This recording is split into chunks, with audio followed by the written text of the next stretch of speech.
My son-in-law slept with my wife. 2 weeks later, we sat in a polished mahogany conference room to sign the divorce papers. I pretended to know absolutely nothing about their sickening betrayal. When her aggressive lawyer slid a thick document across the table demanding 65% of my total assets, I did the one thing they never anticipated. I smiled gently and signed it without a single counteroffer. They thought they had won the lottery. What I did next ensured they would spend the rest of their lives paying for their greed. Before I reveal exactly how I dismantled their entire existence piece by piece, let me know which city you are watching from in the comments below. Hit like and subscribe if you believe that absolute betrayal should always be met with absolute ruin. I am Russell. I am 62 years old, and I spent the last 3 decades building a commercial logistics empire from a single leased delivery truck into a fleet that moves freight across the entire eastern seaboard. I provided a life of staggering privilege for my 58-year-old wife, Cynthia. Our estate in the hills overlooks the city, a sprawling monument to my labor. I thought we were coasting comfortably toward my retirement. The illusion shattered on a mundane Tuesday afternoon over something as trivial as a scratched bumper. I had noticed a scrape on the passenger side of my luxury SUV after Cynthia borrowed it to go shopping with our son-in-law Cameron. Cameron is 34, an arrogant tech startup founder who married my daughter Natalie 3 years ago. I never liked his slick presentations or his constant need for angel investors, but I tolerated him for Natalie's sake. Assuming someone had sideswiped the car in a parking lot, I pulled my vehicle into the garage, shut the heavy doors, and popped the memory card out of the integrated dash cam. I plugged the tiny square into my laptop, expecting to see a careless driver with a shopping cart. Instead, the screen remained dark, but the cabin audio began to play with crystal clarity. The doors slammed shut on the recording. I heard the unmistakable rustle of clothing and heavy breathing. Then I heard Cameron let out a low, satisfied laugh. It was a sound that made my blood run instantly cold. Cynthia chimed in, her voice breathless and giddy, sounding decades younger than the woman who slept beside me every night. My hands hovered over the keyboard, paralyzed not by sorrow, but by a profound, chilling shock. They were not just having a sordid affair inside the very vehicle I paid for. They were conducting a hostile takeover of my life. The audio continued rolling, capturing every word as Cameron pulled the car out of the parking garage. He complained about his software company burning through its last round of funding. He needed capital immediately, or the servers would be shut down by the end of the month. Cynthia told him not to worry. She stroked his ego, calling him a visionary, and then she casually outlined her plan to bleed my logistics company dry. She explained that with my retirement approaching, she had already begun moving money around. She referred to me as a tired old workhorse ready to be put out to pasture. She laughed as she told Cameron that once the divorce was filed, she would take half of the empire and funnel millions directly into his failing tech venture. They mocked my early mornings. They mocked the calluses on my hands.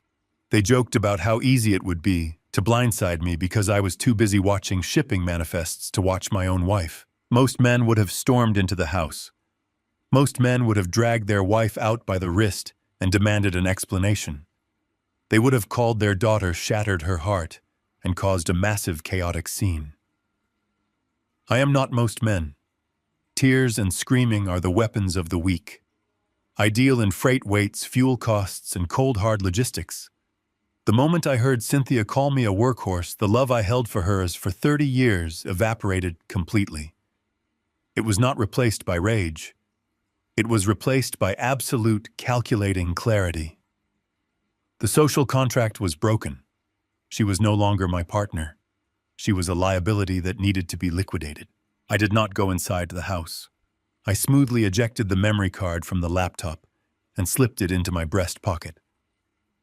I put the SUV in reverse and backed out of the garage, the tires crunching softly on the gravel driveway. I drove straight past the country club where Cynthia was supposedly having lunch with her friends. I drove past the glass office building where Cameron was playing CEO with other people's money. I headed out to the industrial district on the edge of the city, where the air smelled of diesel exhaust and hot asphalt. I own a private off-the-grid server farm nestled inside an unmarked concrete warehouse. It is the central nervous system for my logistics routing software, entirely separate from my corporate headquarters. I parked in the loading dock and used my master keycard to enter the climate-controlled server room. The hum of the cooling fans was the only sound. I sat down at the primary terminal and mounted the dashcam memory card. I created 3 separate encrypted digital backups of the audio file, storing them on separate physical drives, locked behind firewalls that Cameron's amateur tech developers could never dream of breaching. I then took the original physical memory card, walked over to the reinforced wall, and locked it inside a biometric steel safe that only opens to my fingerprint. The evidence was secured. With the weapon safely holstered, I initiated the second phase of my silent adjustment. I did not call a divorce lawyer. A divorce lawyer would simply argue over splitting the pie. I needed to ensure there was no pie left for her to take. I picked up the landline in the server room and dialed the direct number of my private forensic accountant. He is a man who operates entirely in the shadows, untangling corporate structures for multinational conglomerates. I bypassed any greetings or small talk. I gave him a single terrifying mandate. I ordered a total forensic audit of my own marriage. I instructed him to tear apart 30 years of joint bank accounts, real estate deeds, trust funds, and wire transfers. I needed every single penny Cynthia had touched over the last 5 years, tracked down to the microscopic level. I knew she had been quietly leveraging our joint properties to find anonymous seed money for Cameron, but I needed the exact paper trail. I needed to know exactly which shell companies she used and which banks she defrauded to do it. The accountant asked no questions. He simply requested 48 hours to compile the preliminary dossiers. I hung up the phone and looked around the cold concrete room. I had a narrow window of opportunity. In exactly 2 weeks, Cynthia and I were scheduled to attend a mandatory family Sunday dinner. I knew she was planning to solidify her exit strategy shortly after that event.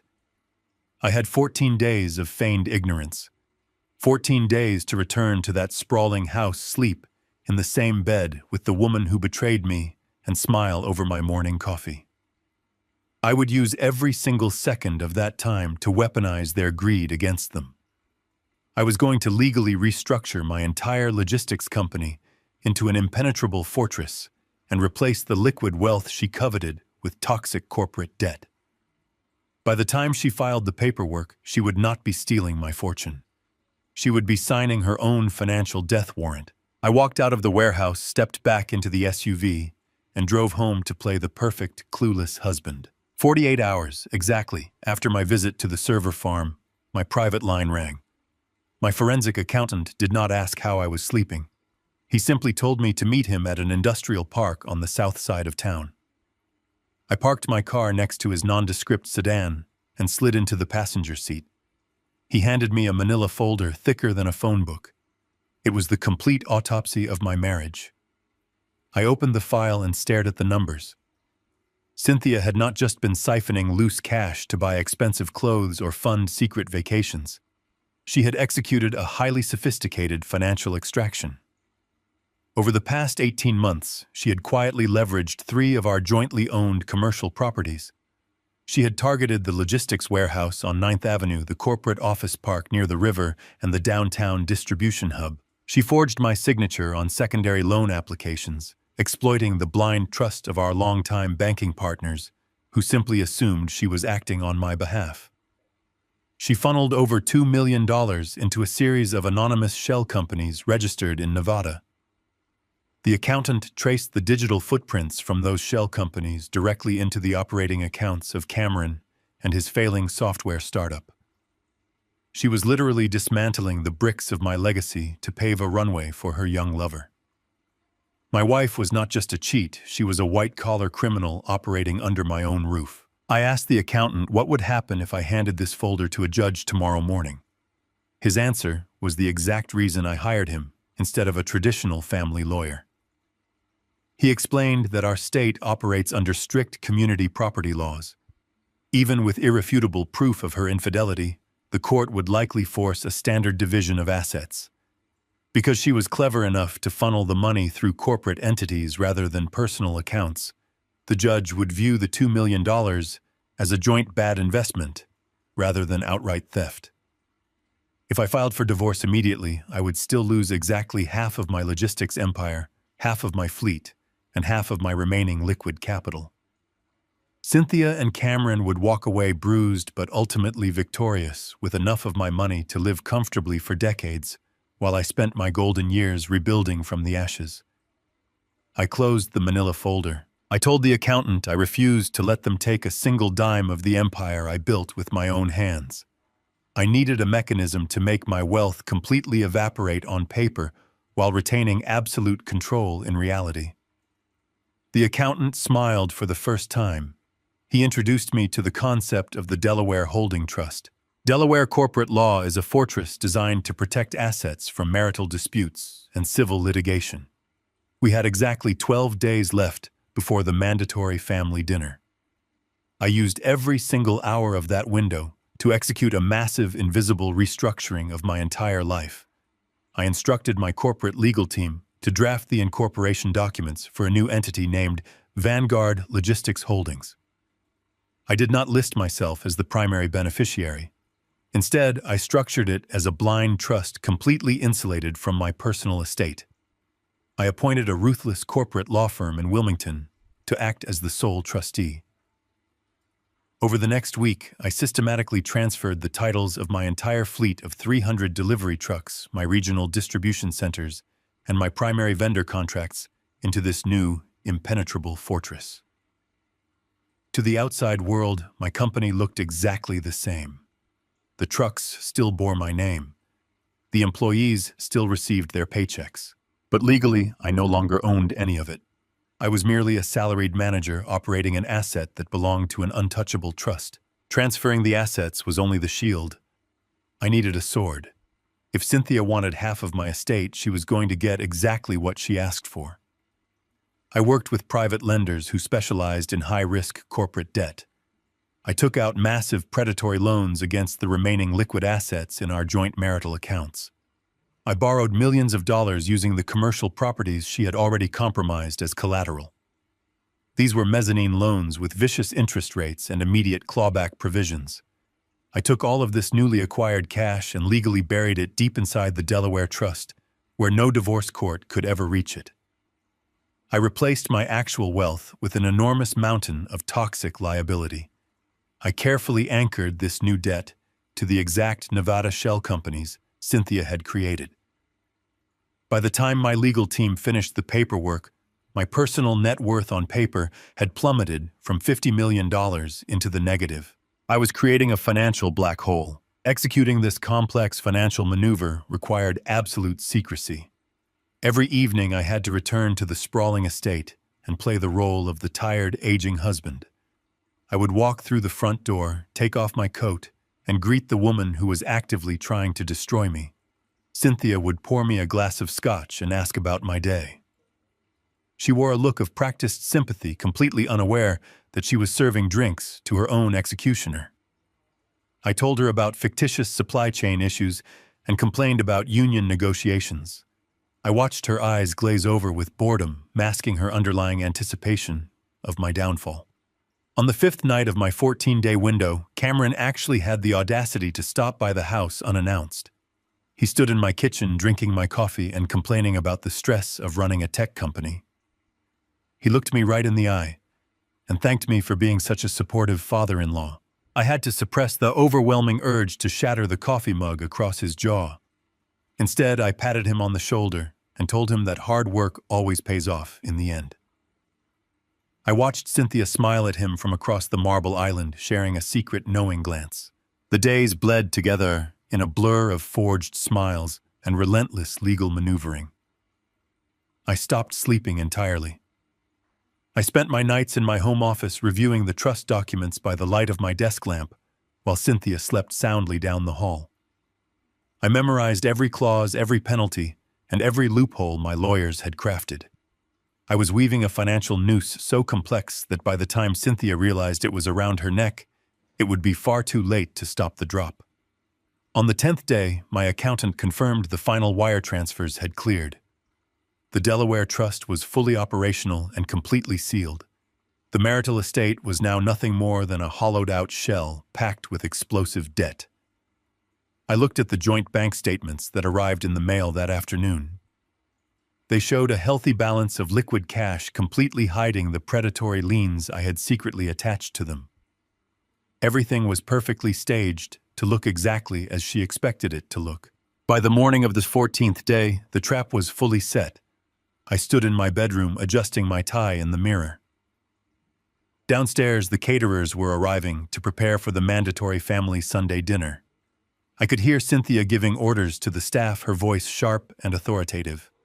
She believed she was the queen of a thriving empire, entirely oblivious to the fact that the castle had already been demolished around her. Today was the day Cameron would walk into my home, sit at my table, and pretend to respect me while looking at the woman he was stealing. Today was the day I would plant the final seed that would force them to spring the trap themselves.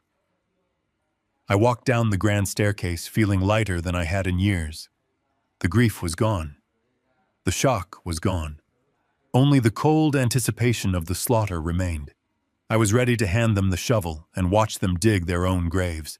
The grandfather clock in the hallway struck 7 just as the front doorbell echoed through the empty foyer.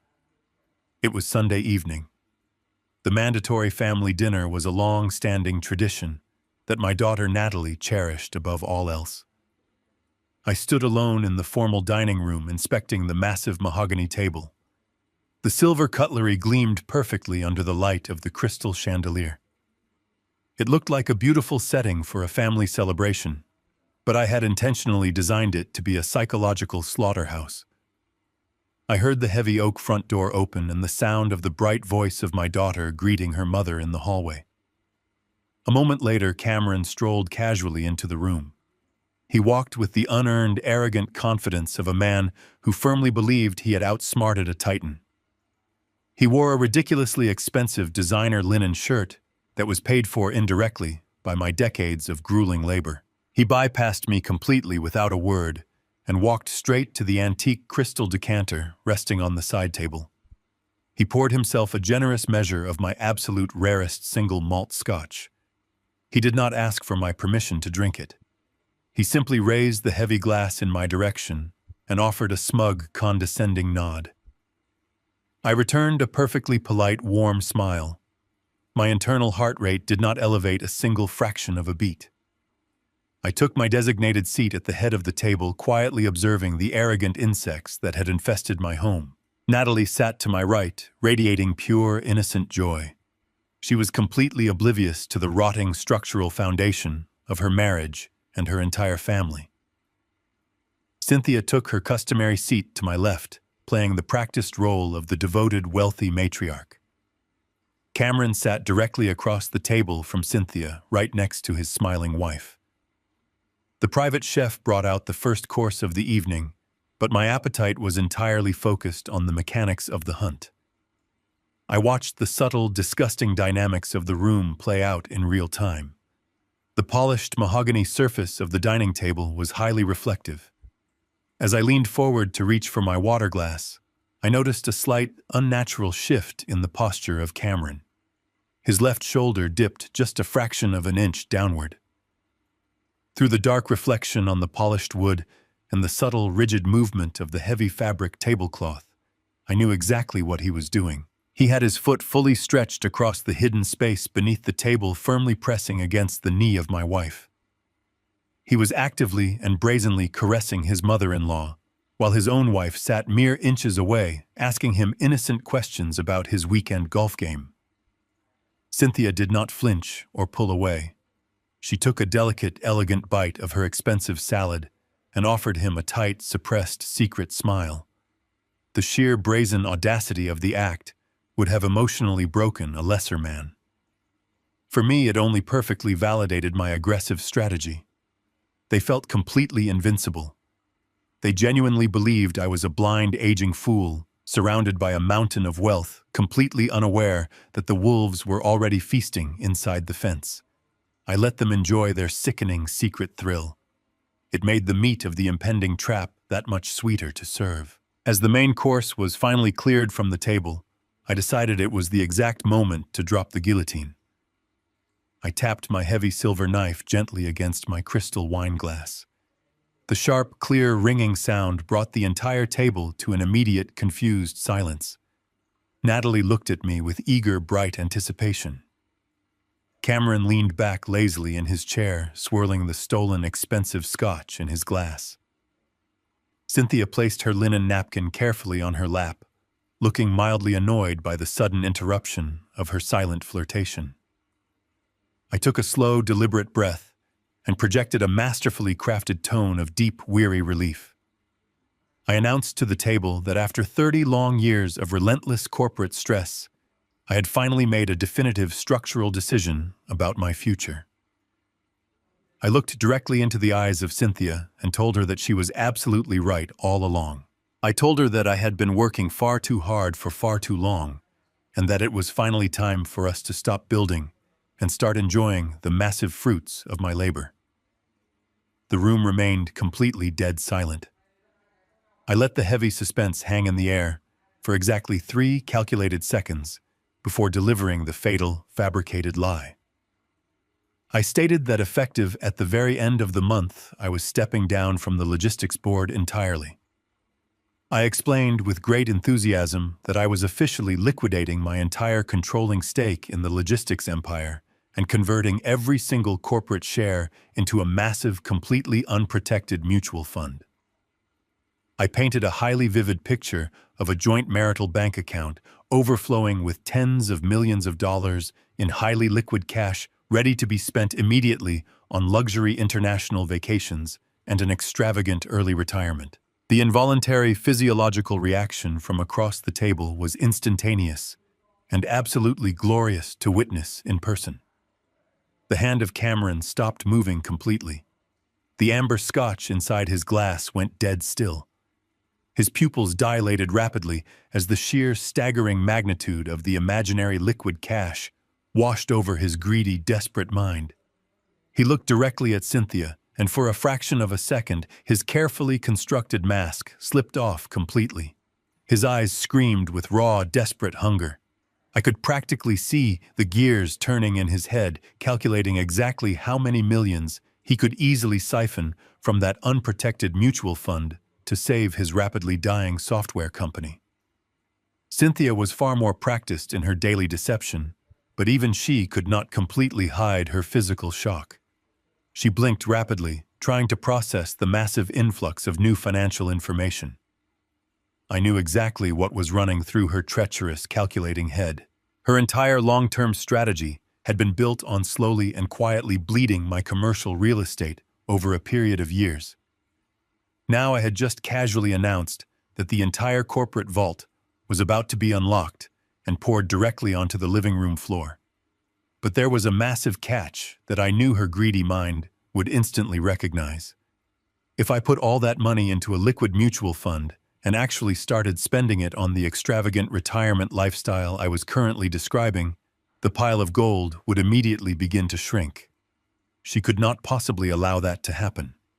She needed to secure the total capital before I had the chance to touch a single penny of it. She needed to legally freeze the marital assets while the imaginary number was at its absolute peak. She offered a visibly trembling fake smile and reached across the table to squeeze my hand. She told me loudly that she was so proud of me and that it was the smartest financial decision I had ever made in my life. Her physical touch felt like cold, toxic venom on my skin, but I squeezed her hand back warmly and thanked her for her decades of unwavering support. The remainder of the evening was a masterclass in suffocating tension. Cameron could barely contain his manic, nervous energy. He practically dragged Natalie out of the front door the very moment dessert was finished, desperate to be completely alone so he could immediately contact his mistress and coordinate their legal attack. Cynthia excused herself to the upstairs master bedroom early, complaining of a sudden, severe migraine headache. I knew perfectly well she was not going to sleep. She was going upstairs to pace the floor and make a frantic late-night phone call to her aggressive divorce attorney. I sat completely alone in the formal dining room, finishing my glass of red wine in the quiet house. The poisoned bait had been swallowed whole by the parasites. I did not need to wait very long for the financial venom to take its full effect. The very next morning, at exactly 15 minutes past 9, the front doorbell rang loudly. I opened the heavy door to find a nervous-looking legal process server standing on my porch. He quickly handed me a thick manila envelope and practically ran back to his vehicle. I did not even need to open the seal to know exactly what was printed inside the documents. Cynthia had filed for an immediate hostile divorce, citing irreconcilable differences and demanding an emergency legal freeze on all joint marital assets to prevent me from hiding the massive mutual fund I had completely invented the night before. She had moved with predictable, desperate speed to secure the imaginary cash before I could spend it. She had absolutely no idea that by rushing to file those specific papers, she had just legally locked herself inside a burning building with no exits.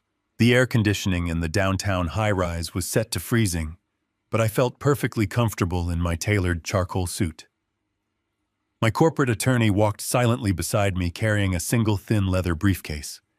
We stepped out of the private elevator and entered the glass-walled conference room of the most expensive and aggressive family law firm in the city. The heavy oak door closed behind us, sealing us inside the financial slaughterhouse. Cynthia was already seated at the far end of the massive polished marble table. She was dressed meticulously for the specific theatrical part she was playing today. She wore a simple, modest gray dress, completely devoid of her usual expensive diamond jewelry. She held a crumpled tissue in her trembling hand, periodically dabbing at perfectly dry eyes. Sitting right next to her was Wallace. He was a notorious divorce shark, known throughout the state for financially gutting wealthy businessmen and leaving them bankrupt. He wore a smug, aggressive expression, clearly eager to initiate a brutal screaming match. He thought he was about to hunt a wounded, tired old animal. He had absolutely no idea he was walking blindly into a devastating corporate trap. We took our designated seats across the marble table. Wallace did not offer to shake my hand or exchange pleasantries. He immediately slid a thick stack of legally bound papers across the cold, reflective surface. He leaned forward, resting his elbows on the table, and launched into a highly rehearsed theatrical speech. He stated clearly and loudly that his client had suffered 3 decades of severe emotional neglect and extreme isolation due to my obsessive focus on building the logistics empire. He painted a tragic, beautiful story, claiming that while I was out building a massive fortune, Cynthia was trapped in a loveless, cold marriage, acting as a mere unpaid caretaker for my ambition. It was a masterful performance, completely omitting the hidden reality where she was currently sleeping with my son-in-law and funneling my hard-earned money into his failing software startup. Wallace then tapped his heavy, expensive gold pen directly on the front page of the settlement document.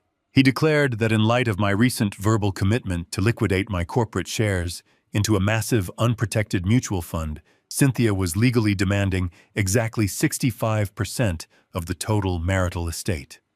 He emphasized the liquid cash repeatedly.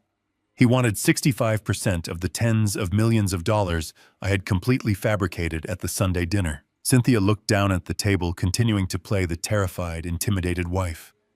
She let out a small, pathetic sniffle to punctuate the demands of her lawyer. Wallace stared at me with predatory eyes. He told me that if I decided to fight this specific demand, he would personally drag my name through a horrific public trial. He threatened to aggressively subpoena my private company records and expose my supposed financial negligence to my entire board of directors. He firmly believed the threat of public humiliation and corporate scandal would instantly break my resolve. I sat perfectly still, letting his empty threats wash over me like useless rain on solid concrete. I looked directly at Cynthia. I saw the tiny rapid twitch at the corner of her mouth. She was desperately suppressing a triumphant smile. She genuinely believed she had successfully cornered me. She believed her aggressive, preemptive legal strike had completely neutralized my ability to protect my life's work. I pulled the thick legal document toward me. I opened the heavy cover page and slowly ran my eyes over the standard boilerplate language. My corporate attorney sat silently beside me, completely motionless. We had prepared extensively for this exact scenario. In fact, we had carefully orchestrated every single step of it. 2 days prior, my attorney had engaged in a routine exchange of preliminary legal drafts with the office of Wallace. During that totally mundane exchange of digital files, my legal team had embedded a highly specific microscopic addendum buried deep within the preamble definition of the marital estate.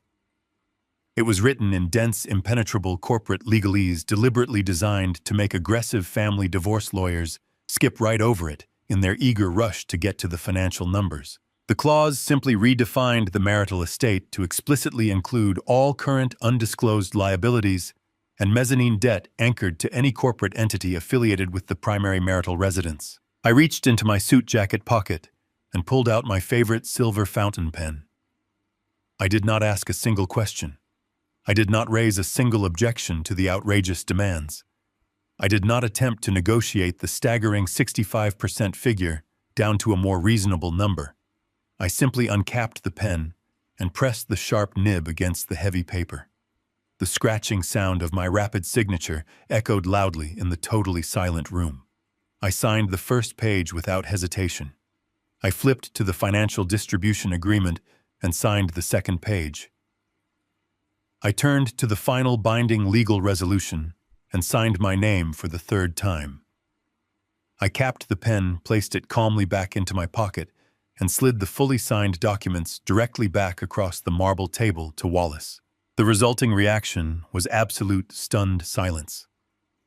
Wallace stared down at the fresh ink signatures as if they were written in an alien language. His jaw actually dropped open. He had heavily prepared for a bitter, grueling negotiation that would last for months and generate hundreds of thousands of dollars in billable hours for his law firm. Instead, I had surrendered the entire kingdom in less than 4 minutes. Cynthia dropped the crumpled tissue onto her lap. Her carefully crafted facade of the weeping victim instantly vanished, replaced by profound confusion and panic. She looked wildly at Wallace, demanding silent confirmation that they had actually just won the war. Wallace flipped frantically through the signed pages, checking the ink to ensure I had not used some sort of disappearing trick. He looked up at me, completely disarmed and utterly confused. He asked me directly why I was not fighting to protect the massive mutual fund cash. I looked him dead in the eye and offered a warm, gentle smile. I told him that Cynthia deserved exactly what she had earned after all these years of hard work. I stood up slowly from the marble table and buttoned my suit jacket. My attorney gathered his thin briefcase and stood right beside me. I politely wished them both a wonderful afternoon and walked out of the freezing glass-walled room. I did not look back as the heavy door clicked shut behind me. If I had stayed a single moment longer, I might have burst into loud laughter. They were sitting in that room, quietly celebrating what they believed was a lottery win of liquid millions. They were completely unaware of the invisible radioactive bomb I had just handed them. By signing that specific document, Cynthia had not just secured 65% of the marital assets. She had legally and permanently bound herself to 65% of the massive toxic debt I had secretly taken out against our properties. Because the Delaware Holding Trust had completely absorbed all my actual wealth, the only things remaining in the marital estate were her empty shell companies and the millions of dollars in predatory mezzanine loans I had attached to them. Wallace was a divorce lawyer, not a corporate forensic auditor. He only looked for hidden cash to steal. He never thought to look for artificially manufactured debt. Cynthia thought she had just become an independent millionaire fully capable of funding the tech startup of her young lover. In reality, she had just legally accepted personal responsibility for over $4 million in immediate, unforgivable corporate liability. The financial clock was already ticking, and the private lenders I had used were not the kind of men who accepted apologies or payment plans. The silent adjustment was no longer just a strategic plan. It was now a binding legal contract. 3 days passed since the ink dried on the legal slaughterhouse agreement. It was a Tuesday morning. The air in the city was crisp and clear, but inside the expensive leased office of my son-in-law, the atmosphere was thick with blind arrogance. Cameron stood in his private glass-walled office looking out over the open floor plan of his software startup. He watched his employees playing ping-pong and drinking expensive organic coffee. He genuinely believed he was a titan of industry. He wore a custom-tailored suit and practiced his power poses in the reflection of the glass. Today was the most critical day of his entirely fabricated professional life. He was scheduled to close his Series B funding round. A massive venture capital firm from Silicon Valley was sending their lead partners to our city to inject $10 million into his failing company. There was only one mandatory condition for the venture capital firm to release the funds. Cameron had to prove he possessed $2 million in liquid operational capital to match their initial investment. He was completely unconcerned. He firmly believed the money was safely resting inside the anonymous Nevada shell company controlled by Cynthia. He thought my supposed millions were already flowing into his hands. At exactly 9 in the morning, Cameron sat down at his sleek imported desk to execute the routine wire transfer. He needed to move the $2 million from the shell company directly into his primary corporate operating account before the venture capitalists arrived at 10. He logged into the secure banking portal with a smug smile on his face. He typed in the routing numbers and the authorization codes Cynthia had eagerly provided to him. He clicked the button to initiate the transfer. He leaned back in his leather chair, expecting to see the confirmation screen. Instead, the portal refreshed and displayed a glaring red error message. The screen read, "Transaction denied due to account freeze." Cameron scoffed out loud, assuming it was a simple automated security measure or a minor technical glitch. He refreshed the page and tried again. The same red text appeared. "Access denied." A cold, tiny drop of sweat formed at the base of his neck. He picked up his phone and dialed the direct private line of the senior commercial banker who managed the shell company accounts. Cameron expected the banker to answer with his usual obsequious tone. He expected apologies and immediate technical support. Instead, the banker answered the phone with a voice made of absolute ice. Cameron demanded to know why the wire transfer was blocked and ordered the banker to release the funds immediately. The banker did not apologize. The banker calmly informed Cameron that the funds were no longer available. Cameron raised his voice, insisting there were millions of dollars in that specific account just 48 hours ago. The banker confirmed that the money had indeed been there, but it was now legally seized by a consortium of aggressive mezzanine lenders. Cameron demanded an explanation, completely failing to comprehend the reality of his situation. The banker explained the brutal mechanics of the corporate clawback clause I had engineered. The banker detailed how the Nevada shell company was legally tethered to the marital estate of Cynthia. When Cynthia gleefully signed the divorce settlement, assuming 65% of the estate, she also legally assumed the massive toxic corporate debt I had anchored to those exact assets. The predatory loans I had secretly taken out contained a highly specific trigger warning. Any sudden transfer of asset ownership immediately activated a default covenant. The moment Wallace filed the signed divorce papers with the court, the lenders were legally notified of the ownership transfer. The lenders instantly exercised their right to claw back their capital. At midnight, while Cameron and Cynthia were sleeping, the lenders placed an impenetrable federal lien on every single account associated with the shell company. They swept the $2 million clean to cover the first installment of the toxic debt.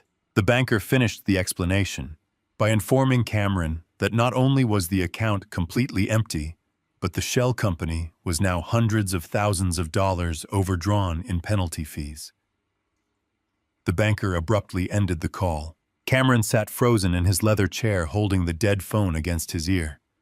The color completely drained from his face. The digital clock on his desk flipped to 9:30. He had exactly 30 minutes before the venture capitalists walked into his boardroom, expecting to see proof of matching funds. His entire software empire was built on a foundation of stolen sand, and the tide had just rushed in. He frantically logged into his personal banking accounts, desperately searching for any available credit. He checked his personal credit cards, his secondary business lines, and even his home equity line of credit. Everything was maxed out. He had spent the last 2 years living a lifestyle of extreme luxury, funded entirely by the money Cynthia stole from my commercial properties. He had absolutely zero personal wealth to fall back on. He was completely insolvent. At exactly 10 in the morning, the receptionist escorted the 3 lead investors into the glass conference room. Cameron walked out of his office sweating profusely through his expensive tailored suit. He tried to project confidence, but his hands were visibly shaking. He greeted the investors with a forced, frantic energy. The lead investor was a ruthless veteran of the tech industry. She did not want to hear his practiced sales pitch or look at his colorful presentation slides. She opened her briefcase, pulled out a legal pad, and immediately demanded the certified bank statements proving the $2 million matching capital was secured. Cameron attempted to stall. He launched into a desperate, rambling speech about delayed wire transfers and minor banking compliance issues. He promised the funds would be available by the end of the week. The lead investor stopped him mid-sentence. She did not tolerate incompetence or lies. She picked up her phone and stepped out of the conference room to make a single call to her own financial analysts.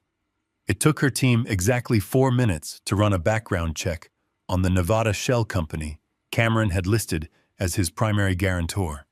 She walked back into the conference room and stared at Cameron with utter disgust. She informed him that her analysts had just discovered a massive active federal lien on his supposed guarantor. She knew instantly that he was completely broke and legally compromised. She did not yell or cause a scene. She simply packed her legal pad back into her briefcase. She told Cameron that he was a financial liability and a fraud. The 3 investors walked out of the glass boardroom and left the building without looking back. The entire Series B funding round was completely dead. The collapse of his empire happened with terrifying speed. It was barely noon, and the contagion was already spreading through the open office floor. The investors pulling out triggered an automatic alert to his primary payroll processor. Because his operational accounts were tied to the now frozen credit lines, the payroll company immediately suspended his account to protect themselves from liability. Today happened to be the 15th of the month. It was payday. At 12:15, the employees began checking their bank apps on their phones. The expected direct deposits were missing. Whispers started at the ping-pong tables and quickly spread to the coding desks. The organic coffee suddenly tasted bitter. The young developers and designers realized the company was out of money. Cameron locked himself inside his private office and closed the blinds. He could hear the rising panic outside his door. His senior engineers were already packing their personal belongings into cardboard boxes. They knew that a tech startup missing a payroll cycle was a fatal death sentence. There would be no recovery. Cameron sat on his expensive imported rug, holding his head in his hands. His arrogant delusions of becoming a billionaire tech mogul had been surgically eradicated in less than 4 hours. He had no money. He had no company. He had no investors. He was personally legally responsible for a massive commercial office lease he could no longer afford. The crushing weight of absolute ruin finally landed squarely on his shoulders. He needed to find a way to survive. He needed someone to save him. He reached for his phone with trembling fingers to call the only person he believed still had access to millions of dollars. He dialed the number of the woman whose greed had just destroyed them both. While Cameron sat weeping on his office floor, I was sitting comfortably in my private server room miles away. My forensic accountant sent me a single encrypted text message containing only 2 words. Execution confirmed. I set my phone down and took a sip of my black coffee. The first parasite had been successfully starved of oxygen. The silent adjustment was functioning flawlessly. Now it was time to watch the starving parasites turn on each other. I had formally vacated the marital estate exactly 24 hours after the divorce papers were signed and filed. I packed 3 modest suitcases of personal clothing and left the heavy brass keys resting neatly on the polished marble kitchen island. I relocated in complete silence to a highly secure corporate apartment downtown. Cynthia naturally interpreted my quiet departure as the ultimate retreat of a defeated, broken man. She firmly believed the sprawling mansion in the hills was now entirely her permanent sovereign territory. It was a truly magnificent property. I had spent 8 long years perfectly landscaping the massive gardens and custom building the infinity pool that overlooked the entire valley below. To Cynthia, it was no longer just a home. It was a giant, undeniable trophy proving to the world that she had successfully outsmarted me and won the ultimate prize. She wasted absolutely no time attempting to completely erase my entire existence from the property. Through the hidden network of high-definition security cameras, I had quietly left active on the perimeter. I watched her arrive on a bright Thursday morning. She did not arrive alone.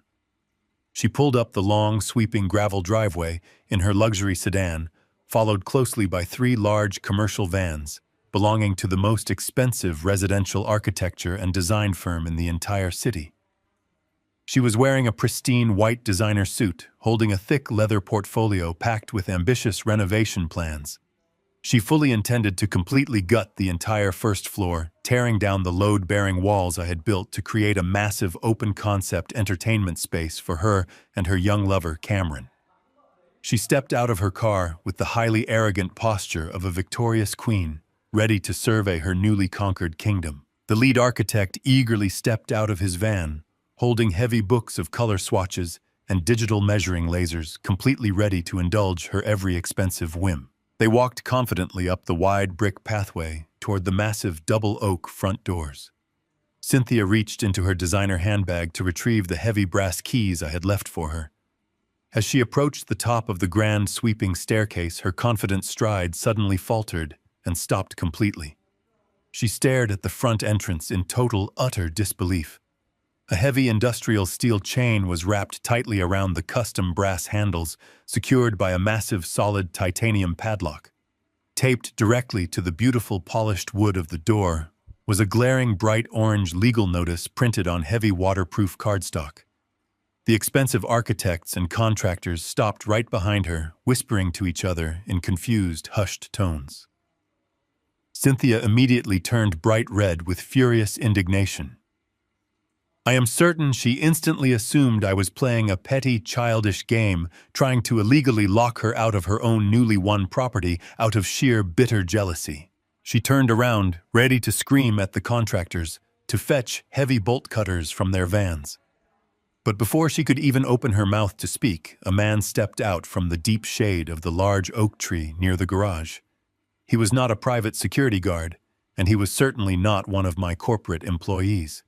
He wore a sharp, perfectly tailored gray suit and carried a thick, black leather briefcase. He walked calmly toward Cynthia, introducing himself with a voice completely devoid of any emotion or sympathy. He was a senior asset recovery agent representing the private consortium of mezzanine lenders. He was the man personally tasked with collecting the toxic debt she had so eagerly accepted in the boardroom. The agent politely asked the contractors to step back to their vehicles, stating clearly that this was a private legal matter concerning the immediate total foreclosure of the property. Cynthia let out a sharp, loud laugh of sheer aggressive disbelief. She told the man he was completely insane and demanded he remove the heavy chains immediately. She proudly announced to the entire driveway that she was the sole legal owner of the estate, having just won it in a highly publicized divorce settlement. She threatened to call the police and have him arrested on the spot for criminal trespassing on her private land. The recovery agent did not flinch or react to her screaming. He did not raise his voice a single fraction.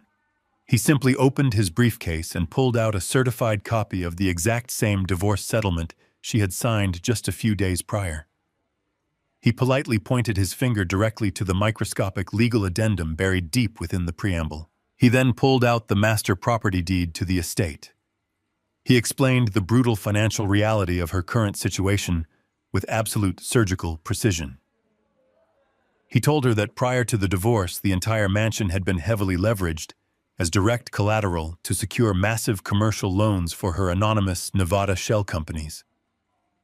He explained that in our state, real estate law allows private lenders to attach absolute undeniable liens to a primary residence if the funds are used to prop up corporate entities owned by the primary occupants.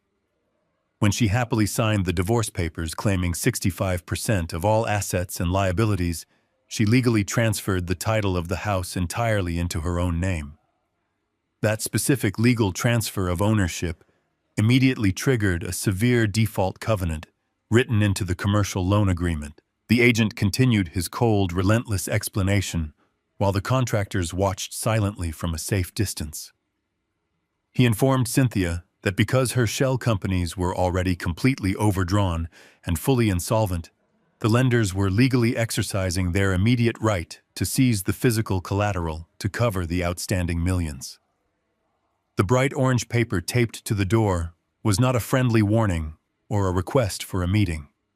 It was a formal, non-negotiable notice of immediate eviction and total property seizure. Cynthia stood frozen on the top step, her face turning a sickly shade of pale gray. She stammered desperately, trying to explain to the agent that the house was worth millions of dollars and that she owned the vast majority of the equity. The agent shook his head slowly. He handed her the final sheet of paper showing the current updated amortization schedule. He explained that the predatory commercial loans carried staggering daily penalty interest rates. The total debt, permanently anchored to the property, now vastly exceeded the actual market value of the mansion itself. There was absolutely no equity left to claim or borrow against. The house was completely and hopelessly underwater. She did not own a beautiful multi-million-dollar estate. She legally owned 65% of a catastrophic negative equity nightmare.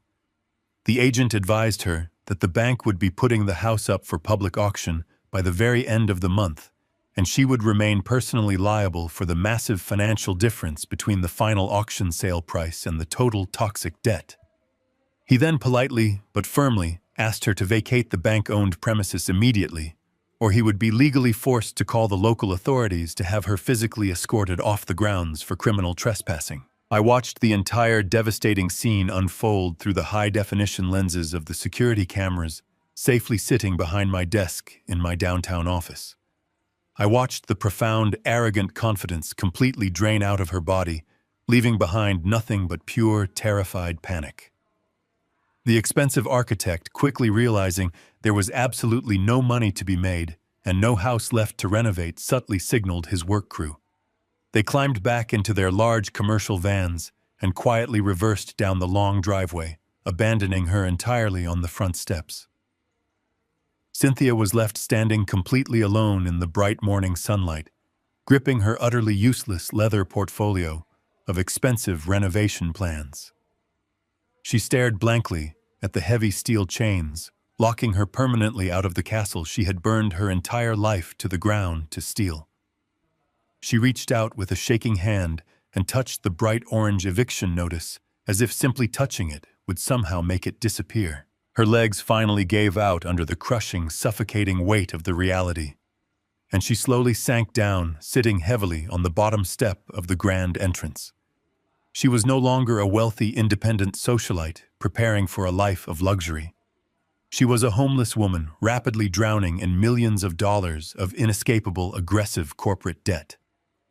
She had eagerly traded a life of absolute security and a devoted, loyal husband for a cheating amateur tech developer and a mountain of toxic liability. I reached forward and calmly clicked the mouse to turn off the security camera feed. My heart rate remained perfectly steady. The second major phase of the silent adjustment was now totally complete. The real estate trap had slammed shut flawlessly, breaking her financial spine. Now she had absolutely nowhere to sleep, no house to leverage, and absolutely no money to fight back against the storm that was still coming. Cynthia fled the foreclosed mansion in an absolute state of blind panic. She drove her luxury sedan recklessly through the heavy afternoon traffic, running 2 red lights in her desperate rush to reach the downtown commercial district. Her mind was racing, frantically, trying to process the catastrophic financial reality that had just been dropped on her doorstep. She firmly believed that despite losing the house, she still had a massive safety net. She still believed in the illusion of Cameron and his booming tech startup. She calculated that even if she had to assume millions in debt, Cameron had his company, his venture capital investors, and the $2 million she had funneled into his accounts. She planned to burst into his office, demand he liquidate his shares immediately, and use the tech money to hire a team of vicious lawyers to fight the bank and force me to pay the debt. She pulled up to his sleek office building, leaving her car parked illegally in a loading zone. She did not care about parking tickets. She only cared about absolute survival. She rode the glass elevator to the 14th floor, her breathing shallow and erratic.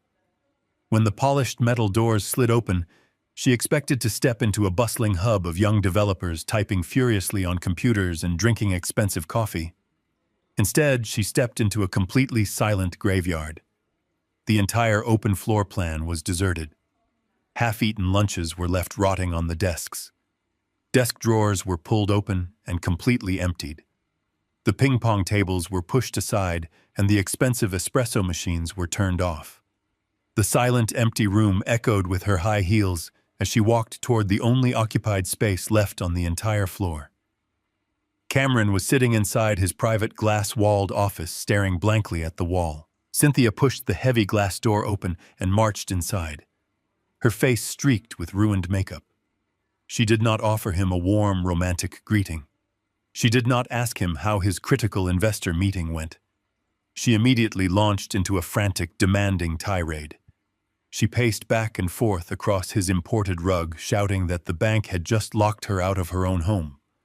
She demanded that he immediately contact his board of directors and liquidate his equity. She ordered him to wire her at least $5 million by the end of the day to cover the commercial liens and secure a luxury hotel penthouse for them to live in while they fought me in court. She looked at him, expecting the confident, arrogant young visionary she had been sleeping with to rise up and save her from the ruins. Cameron did not stand up to comfort her. He did not offer her a glass of water or a reassuring embrace. He slowly lifted his head and looked at her with an expression of pure, unadulterated hatred. He stood up slowly, walked over to the heavy glass door, and locked it from the inside. He pulled the privacy blinds down with a vicious yank. The romantic illusion that had fueled their entire illicit affair evaporated in a single fraction of a second. The immense pressure of total financial ruin stripped away all of their pretentious affection, leaving nothing behind but 2 desperate, cornered animals. Cameron walked back to his desk and slammed his fist down on the polished wood so hard it rattled the windows. He screamed at her, asking if she was completely stupid.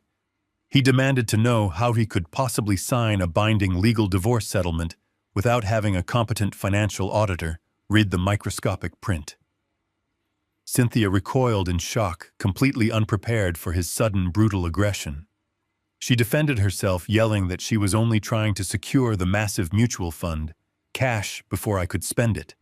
She blamed him, insisting that he was the one who pushed her to file the emergency paperwork so he could get his hands on my money faster. Cameron laughed, a harsh, bitter sound that echoed off the glass walls. He stepped closer to her, invading her personal space. He explicitly detailed exactly what her greedy signature had accomplished. He told her that her brilliant legal maneuvering had completely triggered a massive default clause on the shell companies she created. He explained with brutal, agonizing clarity that the moment she legally accepted the marital estate, she also accepted the toxic debt, and the private lenders immediately placed a federal freeze on every single account tied to her name. He pointed a shaking finger directly at her face and told her that the $2 million she had stolen from my properties was completely gone. The investors had walked out. The payroll had bounced. His entire company was dead, and it was entirely her fault. Cynthia stood completely frozen, absorbing the devastating reality that her young, brilliant lover was actually a completely broke failure. She realized he had no money to save her. He had no secret tech fortune to tap into. He was just as bankrupt and exposed as she was. The panic inside her rapidly morphed into vicious defensive rage. She screamed that she had sacrificed her 30-year marriage and her entire reputation for a pathetic, weak loser.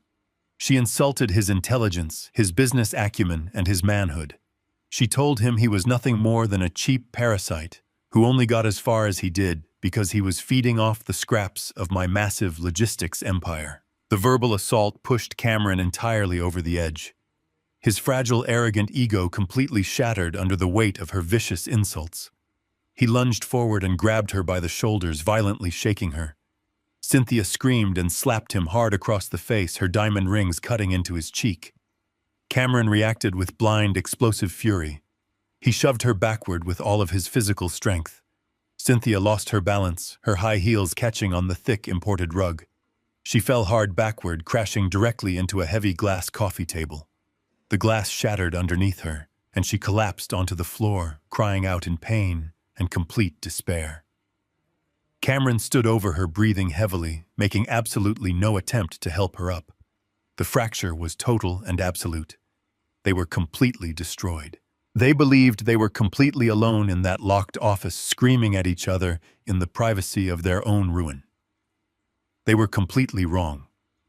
I am a man who built a vast empire by always maintaining total situational awareness. I never leave anything to chance. For the past 3 weeks, I had employed the services of the most elite private investigator in the city. The investigator was a former military intelligence officer who specialized in corporate espionage and covert surveillance. At that exact moment, the investigator was parked inside an unmarked panel van on the top floor of a public parking garage directly across the street from the tech office building. The van was equipped with military-grade directional microphones and high-definition telephoto lenses designed to capture clear footage from miles away. The investigator had the camera completely focused on the glass walls of the private office. He captured the entire confrontation in stunning high-definition video. He recorded Cynthia pacing frantically and demanding money. He recorded Cameron locking the door and screaming in her face. Most importantly, he recorded the exact moment the argument turned physical. He captured the slap and the violent, brutal shove that sent Cynthia crashing into the glass table. The investigator sat quietly in the dark van, watching the live feed monitor. He hit the save button on his recording deck and immediately transmitted the heavily encrypted video file directly to my secure server. I was sitting at my desk, reviewing my new logistics contracts, when the notification popped up on my private monitor. I opened the file and watched the dramatic collapse of their relationship in perfectly silent high definition. I watched the woman who had betrayed me crying on the floor, surrounded by broken glass, while her young lover stood over her in a state of pathetic rage. I did not feel a single drop of pity. I simply reached for my coffee cup and took a slow, satisfying sip. This footage was not just a piece of interesting drama. It was the ultimate weapon for the next phase of the silent adjustment. I did not need to confront Cameron about his infidelity or his financial crimes. I did not need to tell my daughter, Natalie, that her husband was a violent, cheating parasite. I was going to let this beautiful, crystal-clear video recording do all the heavy lifting for me. I forwarded the video file to a secure holding folder on my desktop. It was finally time to introduce my innocent daughter to the brutal reality of the people she loved. I have always believed that the most profound pain should never be delivered through a gentle conversation. When you attempt to soften a devastating blow, you only insult the intelligence of the victim and prolong their agony. I loved my daughter Natalie more than anything else in this world, but I knew that sitting her down, holding her hand, and gently explaining the sickening betrayal of her husband and her mother would only create deep confusion and desperate denial. She needed to experience the absolute brutal reality with her own eyes and her own ears. She needed to swallow the unfiltered poison so her system could immediately begin manufacturing the necessary antidote. I sat at the desk in my secure corporate apartment and prepared a sleek black digital tablet. I loaded the raw audio file from my vehicle dashcam and the high-definition surveillance video captured by my private investigator just hours earlier. I sealed the tablet inside a heavy tamper-proof envelope and hired a bonded private courier. I gave the courier highly specific instructions. He was to wait in an unmarked car at the end of her suburban street and deliver the package directly into her hands the exact moment she arrived home from her shift at the pediatric clinic. Natalie parked her car in the driveway of the upscale townhouse I had helped them purchase 3 years ago. She walked up the brick pathway, expecting the comforting, mundane routine of a quiet Wednesday evening.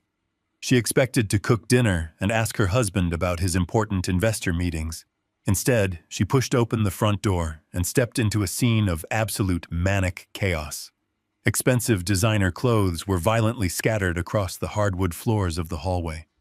The hall closet doors were thrown wide open, with winter coats pulled off their hangers and dropped carelessly onto the rug.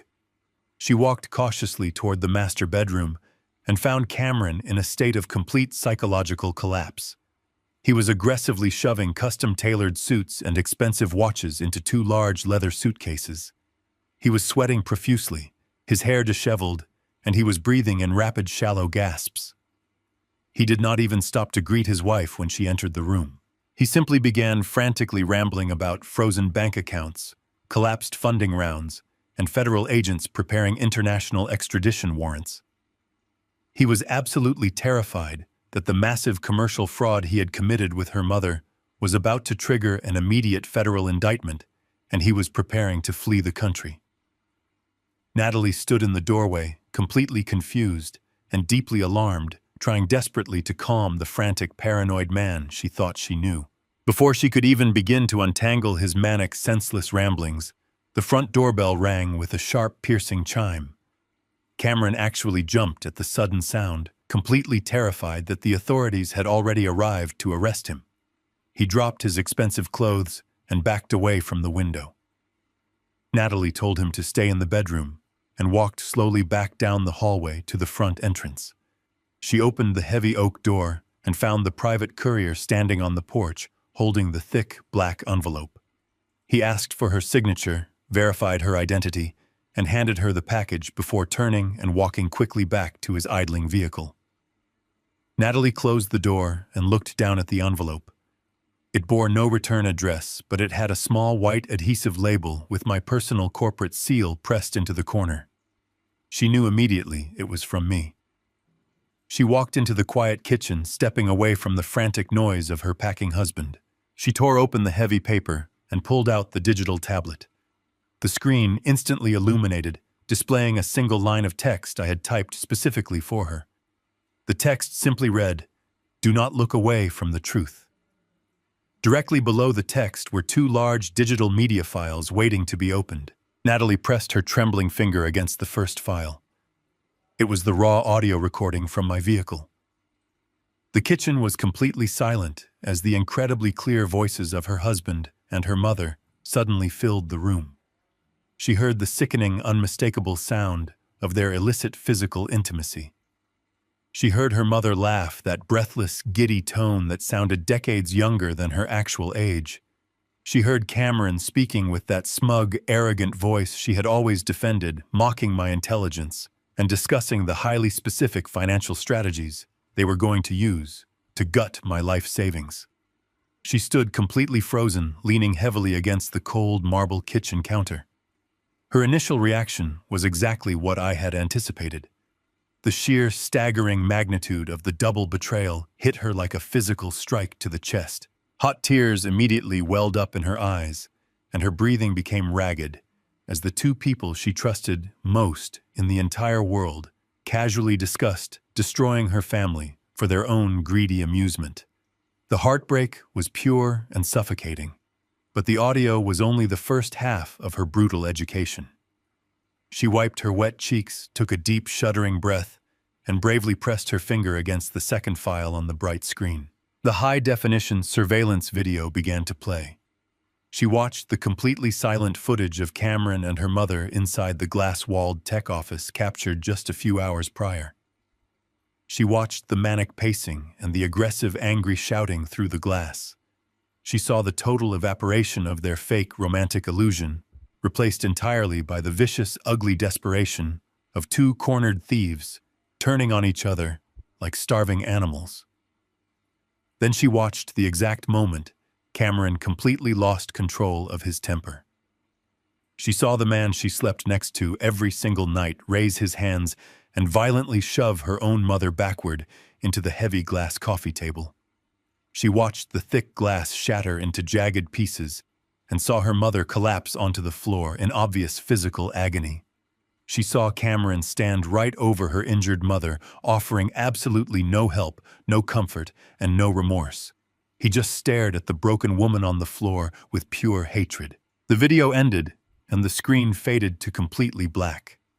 The reflection of her face appeared in the dark glass of the tablet. The tears on the cheeks of my daughter completely stopped falling. It is a truly profound thing to watch the genetic legacy of a family activate in a moment of extreme psychological trauma. Natalie had always been the gentle, compassionate soul of our family. But underneath that warm exterior, she carried my exact DNA. The profound, crushing heartbreak she felt just moments ago did not evolve into loud hysteria or pathetic despair. It instantly crystallized into a state of absolute freezing cold rage. The warm, innocent, devoted wife completely died in that quiet kitchen, and the daughter of a ruthless corporate tactician was born directly from the ashes. She did not scream. She did not run down the hallway into the bedroom to confront him, with tears streaming down her face demanding pathetic apologies. She calmly set the black tablet down on the marble counter. She walked slowly and deliberately to the heavy, solid oak front door of the townhouse. She engaged the primary steel deadbolt, listening to the heavy metallic click. She engaged the secondary security chain lock. She then reached down and completely removed the physical brass key from the interior security cylinder, slipping it quietly into the pocket of her scrubs. She walked back down the hallway and stood perfectly still in the doorway of the master bedroom. Cameron was still frantically zipping up his heavy leather suitcases, completely oblivious to the massive psychological execution that had just taken place inside his own house. He grabbed the handles of the heavy luggage and turned toward the bedroom door, his eyes wide with blind, terrified panic. He told Natalie they needed to drive to the airport immediately before the banks completely froze his passport and the federal agents arrived at their doorstep. Natalie did not move out of the doorway. She stood perfectly rigid, completely blocking his only exit. She looked at his sweating, pathetic face with an expression of absolute, terrifying emptiness. He was no longer her confident, brilliant husband. He was a trapped, terrified rat, desperately scurrying to escape a sinking ship. She looked right into his panicked eyes and spoke with a voice so cold and quiet, it made him instantly freeze in his tracks. She told him he was not going anywhere tonight. The front door was locked, the key was gone, and the reckoning he was so desperately trying to outrun had just arrived in his own bedroom. Cynthia dragged herself out of the shattered glass in the downtown office building. She was bleeding from a shallow cut on her arm, and her expensive designer suit was completely ruined. She walked back out to the street and found her luxury sedan exactly where she had illegally parked it. A bright yellow parking ticket was pinned under the windshield wiper, but she ignored it entirely. She climbed into the driver's seat, locked the doors, and gripped the leather steering wheel. The physical pain from the violent shove was nothing compared to the burning humiliation of being discarded by the young man she had sacrificed her entire life to support.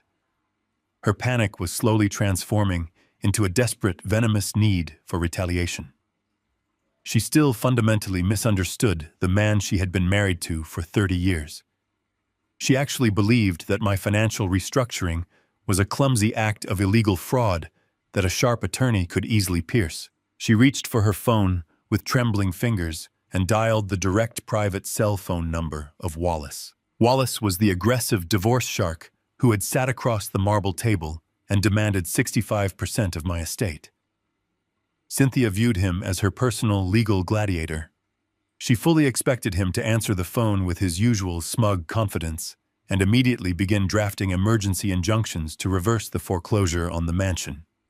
The line rang 3 times before Wallace finally picked up. Cynthia did not even bother to say hello. She immediately launched into a frantic, breathless rant.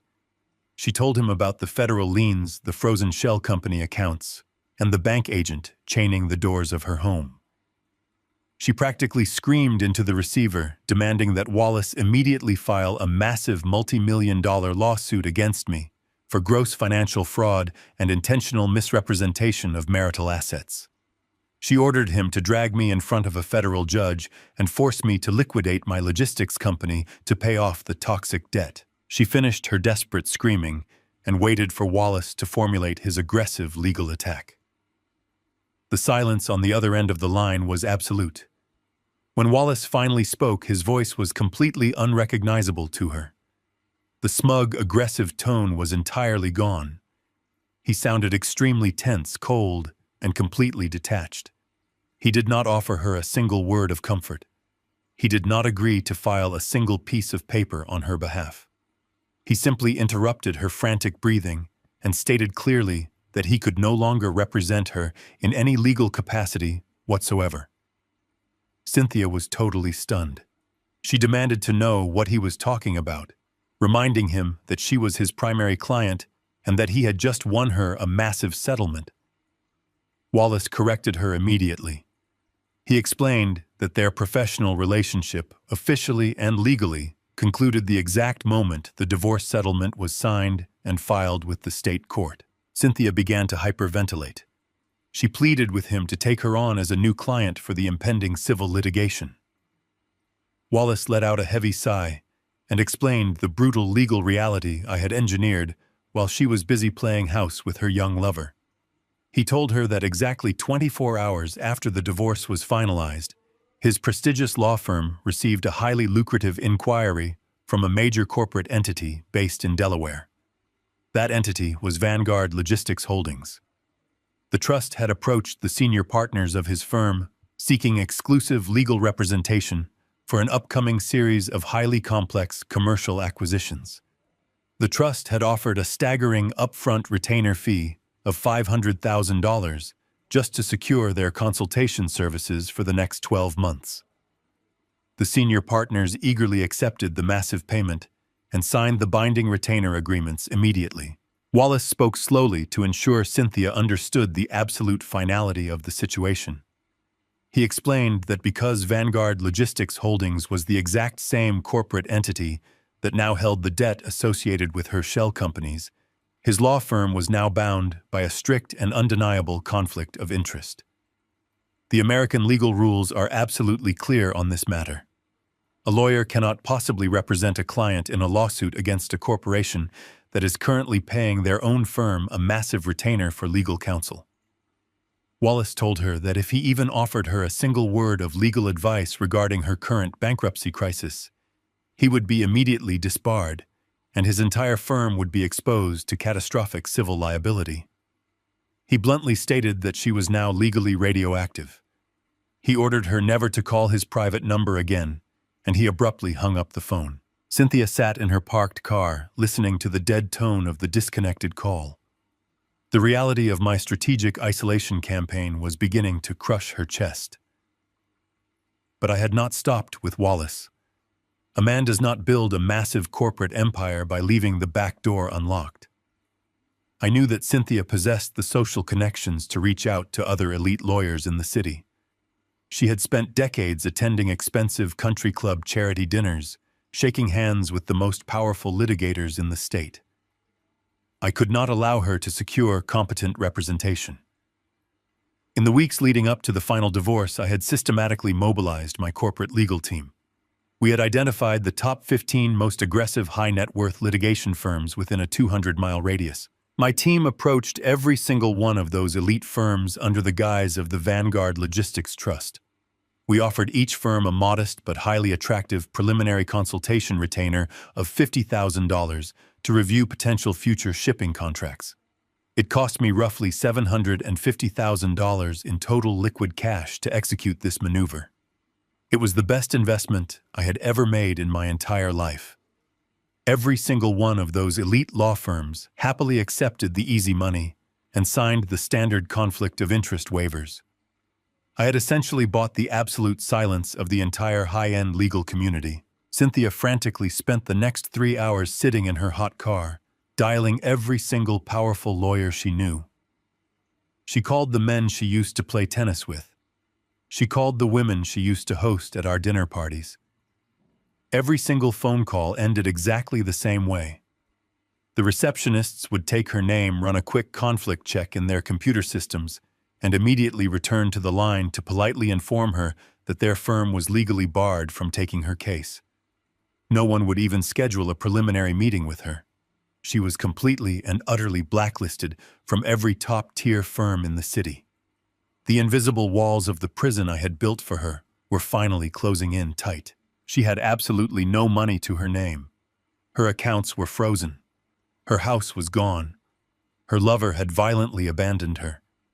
And now she had absolutely no legal shield to protect her from the massive federal debt collection agencies that were already beginning to hunt her down. The toxic commercial mezzanine debt she inherited required an immediate response in federal bankruptcy court. If she failed to appear and mount a competent legal defense, the creditors would be granted the authority to garnish any future wages she ever earned and seize any personal property she ever acquired for the rest of her natural life. With no other options remaining, the woman who used to wear custom-tailored dresses and sip expensive champagne was forced to drive to the municipal legal aid clinic located in the poorest district of the city. She parked her luxury sedan, which was already scheduled for imminent bank repossession, on a dirty street corner. She walked into the crowded fluorescent-lit waiting room. She had to take a plastic numbered ticket from a red dispenser and sit in a hard plastic chair surrounded by petty criminals and destitute individuals. She sat there for 6 hours, waiting for her number to be called. When she finally sat down across from an exhausted, overworked public defender, she tried to explain the complex multi-million-dollar web of Delaware holding trusts, shell companies, and predatory mezzanine loans. The young public defender, who normally handled simple traffic violations and minor eviction cases, just stared at her with a blank, confused expression. He had absolutely no idea how to untangle the highly sophisticated corporate snare I had wrapped around her neck. He handed her a stack of standard bankruptcy forms and told her to fill them out the best she could. Cynthia walked out of the dingy legal clinic clutching the cheap paper forms. The legal evaporation was perfectly complete. I had stripped her of her wealth, her home, her lover, and her ability to fight back. She was totally defenseless, and the federal government was next in line to take their pound of flesh. Cameron was trapped inside the master bedroom, with the heavy leather suitcases completely packed, but absolutely no way to exit through the front door. Natalie stood perfectly still in the hallway, projecting an aura of absolute freezing calm that he had never seen before. He realized very quickly that the gentle, forgiving wife he had manipulated for 3 years was completely gone. In a state of blind, animalistic panic, Cameron did not even attempt to negotiate with her. He grabbed the heavy handles of his luggage and dragged them toward the rear of the townhouse. He picked up a heavy brass lamp from the bedside table and violently smashed the sliding glass patio door. The thick glass shattered outward into the dark backyard. He stepped through the broken frame, cutting his expensive leather shoes on the jagged shards, and ran into the cold night air like a terrified coward. Natalie did not chase him. She did not raise her voice. She simply watched him flee over the wooden fence, leaving him to the absolute destruction that was already waiting for him out in the world. Cameron managed to hail a passing taxi on the main avenue, dropping his heavy bags into the trunk. He ordered the driver to take him directly to the international airport. Sitting in the back seat of the cab, he pulled his laptop from his leather messenger bag. His hands were shaking so violently he could barely type his own passwords. He knew that his primary corporate accounts were completely frozen by the mezzanine lenders, but he also knew a dirty secret about his software startup. He had maintained a secondary hidden escrow account specifically designated for holding employee payroll taxes before they were remitted to the federal government. It was the only account the aggressive private lenders had not immediately located and frozen because it was registered under a slightly different corporate identification number. The account contained exactly $50,000. It was the absolute last drop of liquid cash remaining in his entire ruined empire. Cameron knew that transferring money out of a designated federal tax escrow account for personal use was a massive, severe felony. It was no longer just a civil dispute or a messy corporate bankruptcy. Stealing payroll taxes is a direct declaration of war against the United States government. But in his desperate, manic state, he calculated that if he could just get on a plane to a country without an extradition treaty, he would never have to face the consequences. He connected his laptop to the cellular hotspot on his phone. He bypassed the internal accounting protocols and initiated a direct wire transfer, moving the entire $50,000 into a digital offshore banking wallet that he could access from anywhere in the world. He watched the progress bar slowly fill on the bright screen. When the confirmation notice finally appeared, displaying a zero balance in the tax account, he let out a long, ragged breath of relief. He genuinely believed he had just secured his survival. He believed he had successfully outsmarted me one final time. The taxi pulled up to the curb of the massive international terminal. Cameron handed the driver a crumpled $100 bill and dragged his heavy luggage out onto the concrete pavement. It was approaching midnight, and the airport was relatively quiet. The bright fluorescent lights overhead made his pale, sweating face look completely sickly. He practically ran to the ticketing counter of a major foreign airline. He used his newly funded digital wallet to purchase a highly expensive first-class one-way ticket to a small island nation in the Caribbean, known for its extremely complicated extradition laws. The ticketing agent printed his boarding pass and handed it to him with a polite smile. Cameron snatched the piece of paper from her hand. For a brief, fleeting moment, his old arrogant confidence returned. He looked around the massive terminal, feeling a sudden rush of superiority. He believed he was walking away from the collapsing ruins of the marital estate, leaving Cynthia to take the total financial fall while he escaped to a tropical beach with stolen money. He walked briskly toward the primary international security checkpoint. There was no line at this late hour. He approached the podium where a uniformed officer sat behind a thick plexiglass screen. Cameron handed over his boarding pass and his dark blue passport. He stood there tapping his foot impatiently, waiting for the routine scan so he could walk through the metal detectors and disappear into the luxury departure lounge. The officer swiped the passport through the digital reader. The machine did not emit the usual soft, approving chime. Instead, the computer screen flashed with a bright, solid red warning banner. The officer did not look up. He did not hand the passport back. He simply pressed a hidden button underneath his desk and calmly asked Cameron to wait just one moment for a routine secondary verification. Cameron felt the cold, heavy knot of pure terror instantly return to his stomach. He demanded his passport back, claiming he was going to miss his incredibly important flight. The officer ignored him completely. Less than 30 seconds later, a heavy side door adjacent to the security checkpoint opened abruptly. Two large men wearing dark tactical clothing and heavy-duty utility belts stepped out into the open terminal. They were not local police officers, and they were certainly not standard airport security personnel. They wore dark bulletproof vests with the bright yellow letters of the federal authorities printed boldly across the chest. They were special agents from the Criminal Investigation Division of the federal government. They walked with absolute deliberate purpose directly toward Cameron. Cameron instinctively took a step backward, his eyes darting frantically toward the main exit doors. But his legs felt like lead, and he was completely paralyzed by fear. The lead agent stepped firmly into his personal space and ordered him to place his hands behind his back.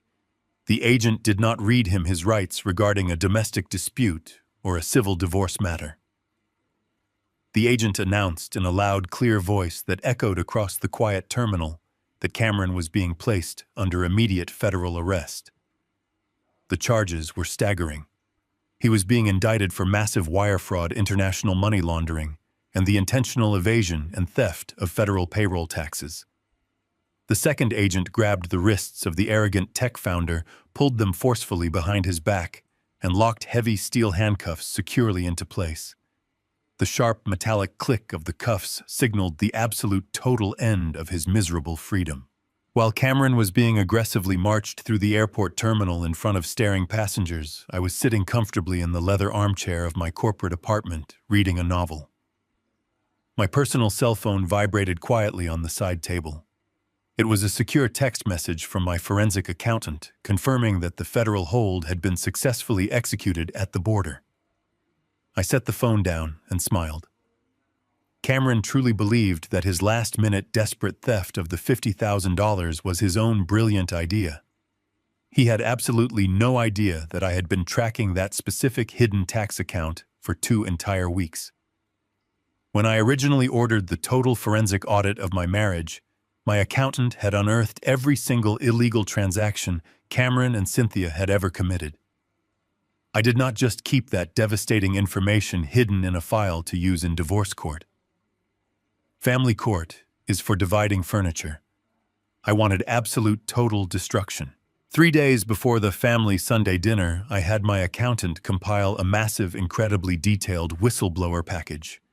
We gathered the forged bank signatures, the fraudulent commercial loan applications, and the digital IP addresses, proving they were moving money through illegal shell companies. We packaged all of this irrefutable physical evidence and submitted it directly to the highest levels of the Federal Financial Crimes Division. The federal government moves very slowly when they are building a case, but they move with terrifying immediate speed when a primary suspect attempts to cross an international border with stolen funds.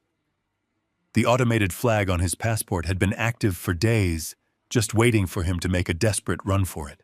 His decision to steal the $50,000 in payroll taxes tonight was just the final beautiful nail in his own coffin.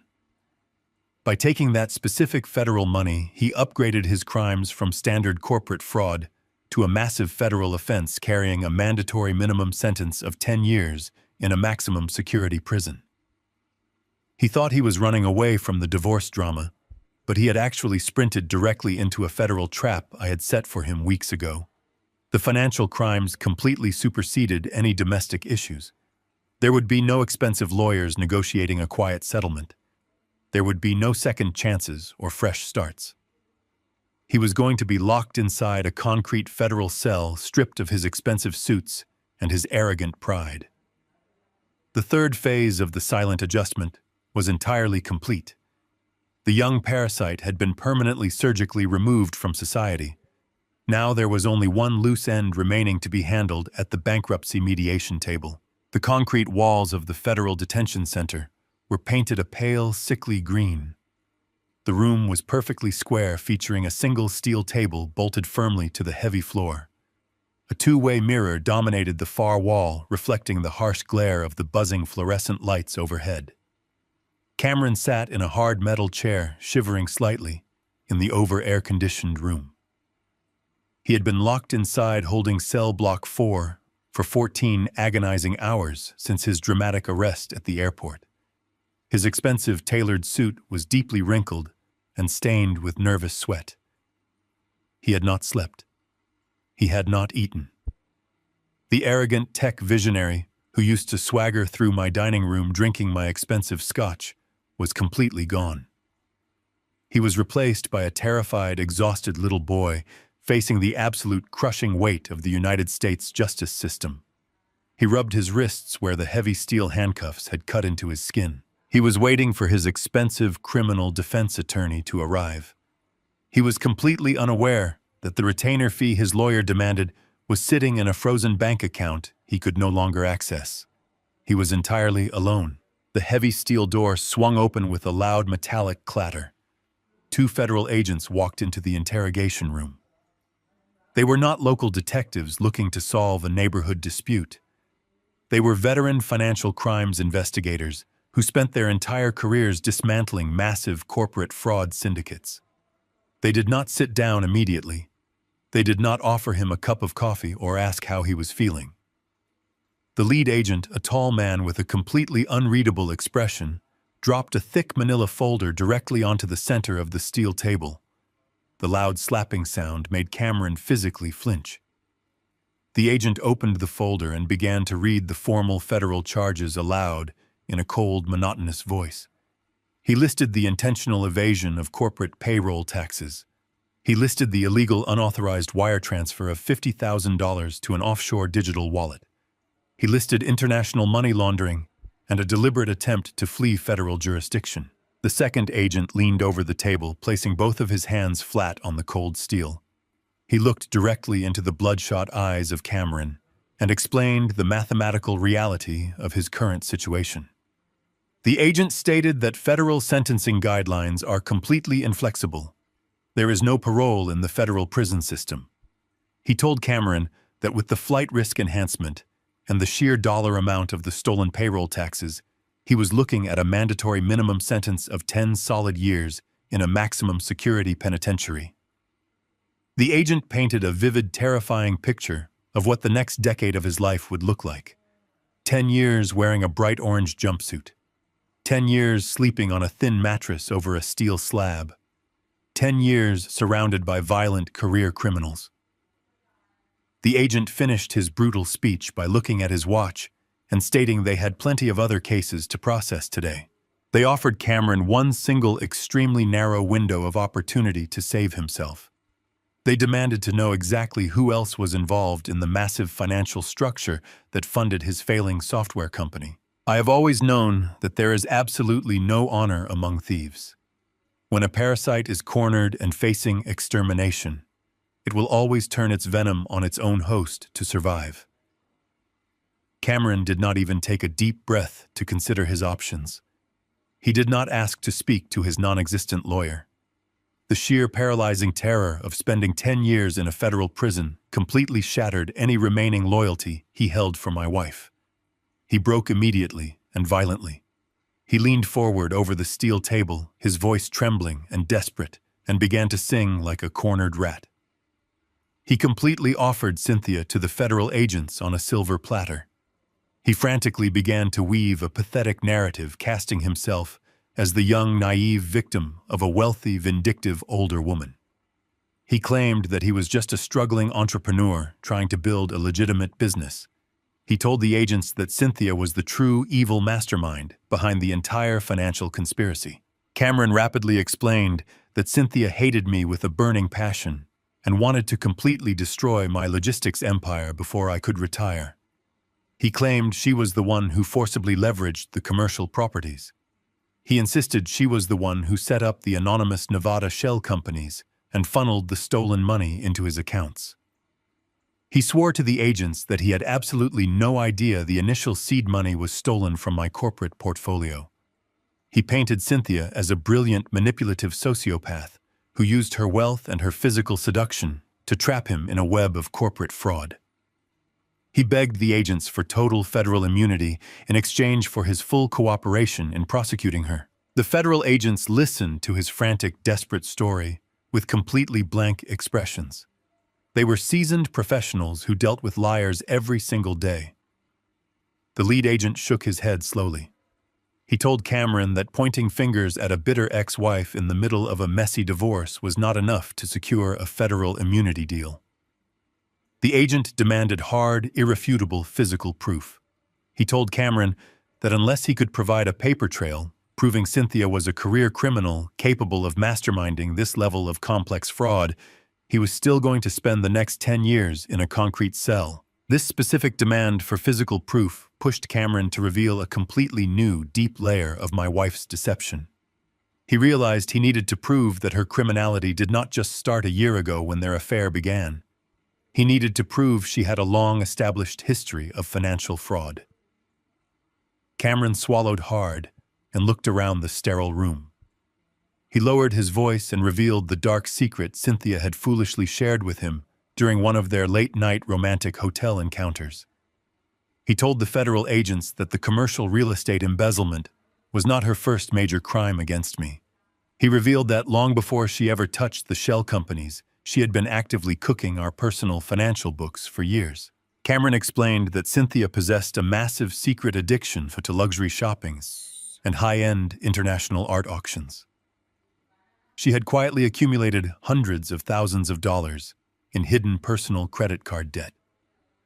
To prevent me from discovering the massive drain on our personal finances, She took absolute control of filing our joint marital tax returns. Cameron told the agents that for 3 consecutive years, Cynthia had intentionally falsified federal tax documents. She had completely fabricated massive depreciation losses on our various real estate properties to artificially lower our tax burden and secure massive illegal federal refunds. She then used those stolen federal refunds to quietly pay off her secret luxury shopping debts. Most importantly, Cameron explicitly stated that Cynthia had meticulously forged my signature on every single one of those fraudulent federal tax returns. The atmosphere in the interrogation room instantly changed. The federal agents stopped leaning on the table and stood up straight. Stealing money from a wealthy husband is a civil matter. Stealing hundreds of thousands of dollars from the Internal Revenue Service through forged federal tax documents is a massive, severe federal felony. It is the exact kind of crime that makes entire federal agencies mobilize.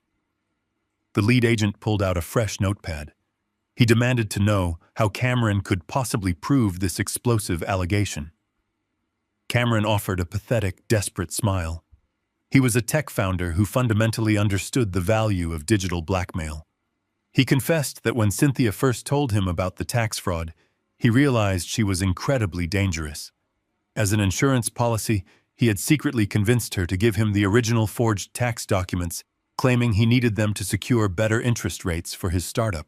Cameron gave the federal agents the exact physical location of his personal safety deposit box located at a private bank across town.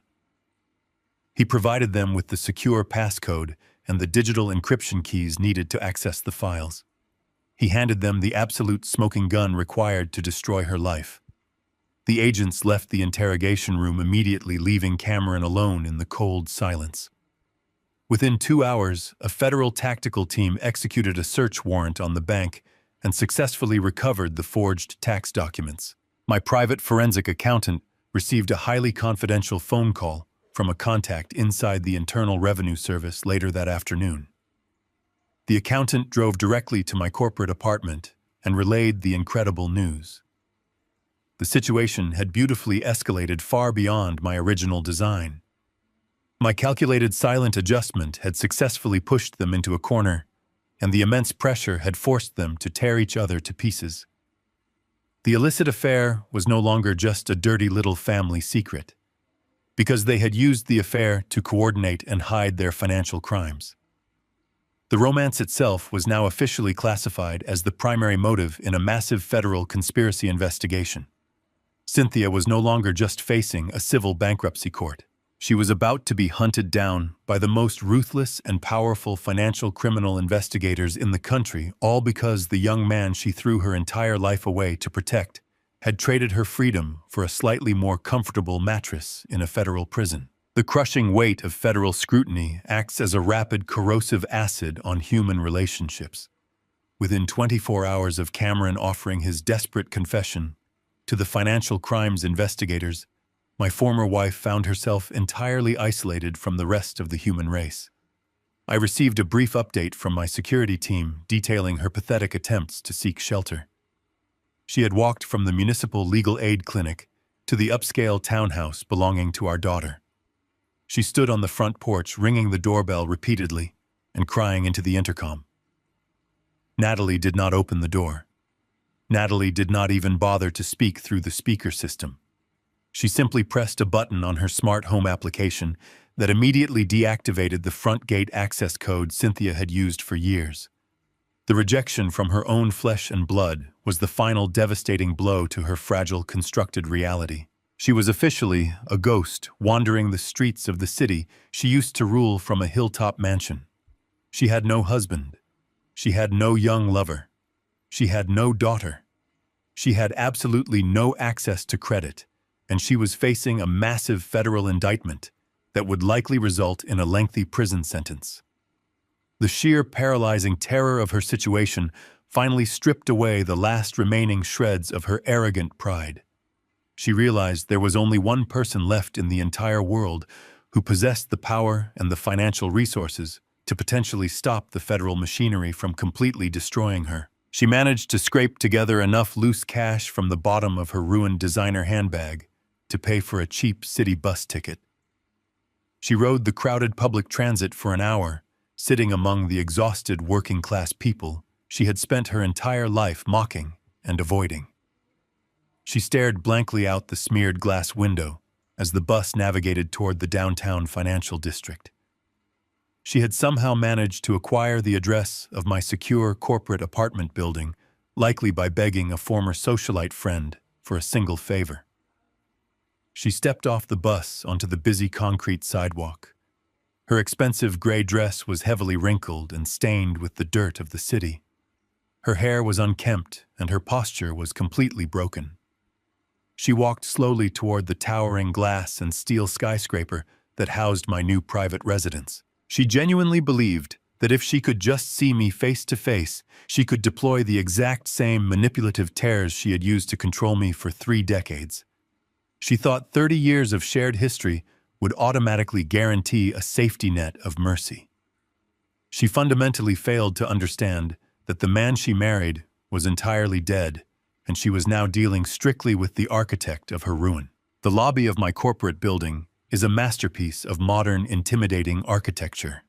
It features soaring 30-foot ceilings, polished black marble floors, and a massive central security desk manned by former military personnel. Cynthia pushed through the heavy revolving glass doors and immediately approached the polished marble counter. She leaned heavily against the cold stone, trying to project an air of authority that she no longer possessed. She told the head concierge that she was my wife and demanded to be allowed into the private penthouse elevator immediately. The concierge did not smile. He did not reach for the telephone to call my room. He simply looked at a digital restricted access list glowing on his monitor. He informed her in a perfectly flat, professional tone that her name was permanently flagged in their security system. She was officially designated as an unauthorized hostile individual, and she was barred from passing the front desk under any circumstances. Cynthia began to weep loudly. She gripped the edge of the marble counter and begged the security guards to just let her speak to me for 5 minutes. She cried out that she was completely homeless and that the federal government was trying to put her in a concrete cage. She caused a pathetic, embarrassing scene in the pristine lobby while wealthy executives and corporate lawyers walked past her in total disgust. I was sitting comfortably in my penthouse suite sipping a glass of chilled, sparkling water.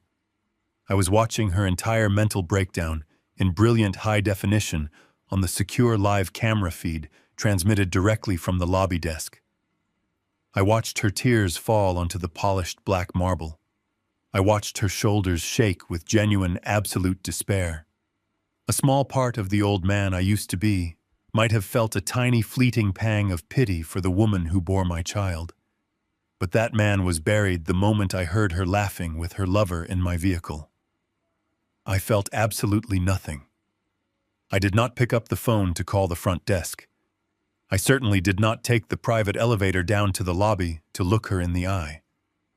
Granting her an audience would only validate her delusion that she still held some form of emotional leverage over me. True power is exercised through complete physical absence.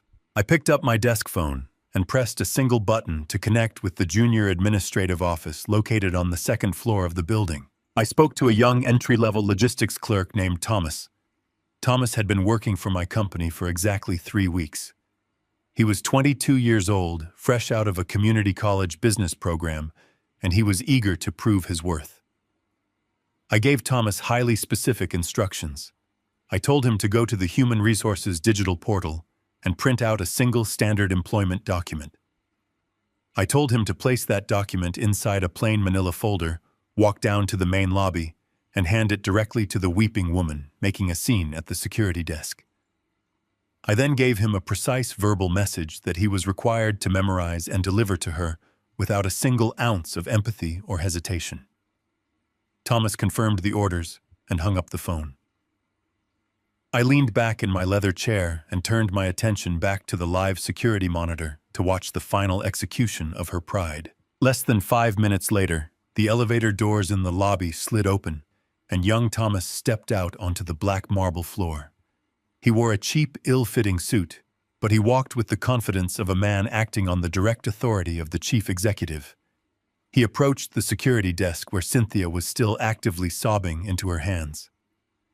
The guard stepped back, allowing the young clerk to handle the situation. Thomas held out the plain manila folder. Cynthia slowly lifted her head, her eyes wide with sudden, desperate hope. She reached out with trembling fingers and took the folder, genuinely believing it contained a massive financial settlement, a check to cover her legal fees, or perhaps the keys to a comfortable secondary house. She thought her tears had successfully penetrated my armor. She opened the folder right there in the middle of the lobby. There was no check. There were no keys. There was only a single piece of cheap white printer paper. It was a standard corporate application, for the minimum wage overnight janitorial position at my oldest, most dilapidated industrial logistics warehouse located on the dangerous south side of the city. Cynthia stared at the paper in total, uncomprehending shock. She looked up at Thomas, expecting him to explain the sick joke. Thomas stood perfectly straight and delivered my exact words with cold, robotic precision. He told her that Mr. Russell sends his absolute final regards. He instructed Thomas to inform her that this specific janitorial application is the absolute only source of legal income she will ever be permitted to access for the rest of her natural life. He told her that if she fills it out correctly, she will be granted a mop, a bucket, and the opportunity to scrub the concrete floors her former husband owns to slowly pay off the millions of dollars she currently owes him. Thomas did not wait for her response. He simply turned around and walked back toward the elevators, leaving her completely alone. Cynthia looked down at the minimum wage application. The full, crushing weight of her new reality finally snapped the last remaining pillar of her sanity. She realized I was not going to save her. I was not going to negotiate with her. I was offering her a lifetime of grueling manual labor just to survive the massive debt she had eagerly stolen from me. She dropped the folder onto the floor. She turned around and walked slowly out of the heavy glass revolving doors, disappearing into the anonymous, crowded city streets. The absolute bottom had finally been reached. She had absolutely nothing left to lose and absolutely nowhere left to hide. I closed the security feed window on my computer monitor and went back to reviewing my quarterly profit margins. The air in my penthouse felt incredibly clean, and I had a bankruptcy mediation to prepare for. Natalie did not spend the night crying in the dark. She spent it moving with the exact same cold, mechanical precision she had watched me use my entire life. When the morning sun finally rose over the quiet suburban neighborhood, she did not call her friends for comfort or seek out a therapist to discuss her broken heart. She walked down the hallway of the empty townhouse and stood in the doorway of the pristine home office belonging to Cameron. She knew her husband was currently sitting in a federal holding cell, breathing recycled air and facing a decade in prison. She also knew that the federal agents were entirely focused on the stolen payroll taxes and the massive wire fraud. They had not yet seized his personal intellectual property because it was not directly tied to the stolen federal funds. The proprietary source code for his software startup was still sitting on the massive private servers located right inside their marital home. That specific digital code was the only thing Cameron genuinely loved in this world. He firmly believed it was his ultimate masterpiece and his permanent golden ticket. He believed that even if he went to prison, he could eventually sell that code to a rival tech firm and emerge as a wealthy man. Natalie decided to completely relieve him of that dangerous, arrogant delusion. She walked into the office and turned on the heavy overhead lights. The room was decorated with expensive framed magazine articles, praising his supposed tech genius, and sleek modern furniture paid for by the money he helped steal from her family. Cameron had always been intensely paranoid about corporate espionage from his imaginary rivals. He used complex biometric locks and encrypted passwords for his remote servers. But he was also a creature of extreme arrogant habit, and he completely underestimated the quiet, observant woman he had married. Natalie knew he kept a physical emergency backup ledger hidden inside the false bottom of his lower desk drawer. She retrieved the small black leather notebook and systematically bypassed every single security protocol he had established. As his legal wife, she possessed absolute unrestricted legal access to the marital residence and every single piece of physical property located inside of it. She was not committing a crime. She was simply managing her own household assets. She sat down at his expensive mechanical keyboard and logged directly into the primary master server hosting his entire software architecture.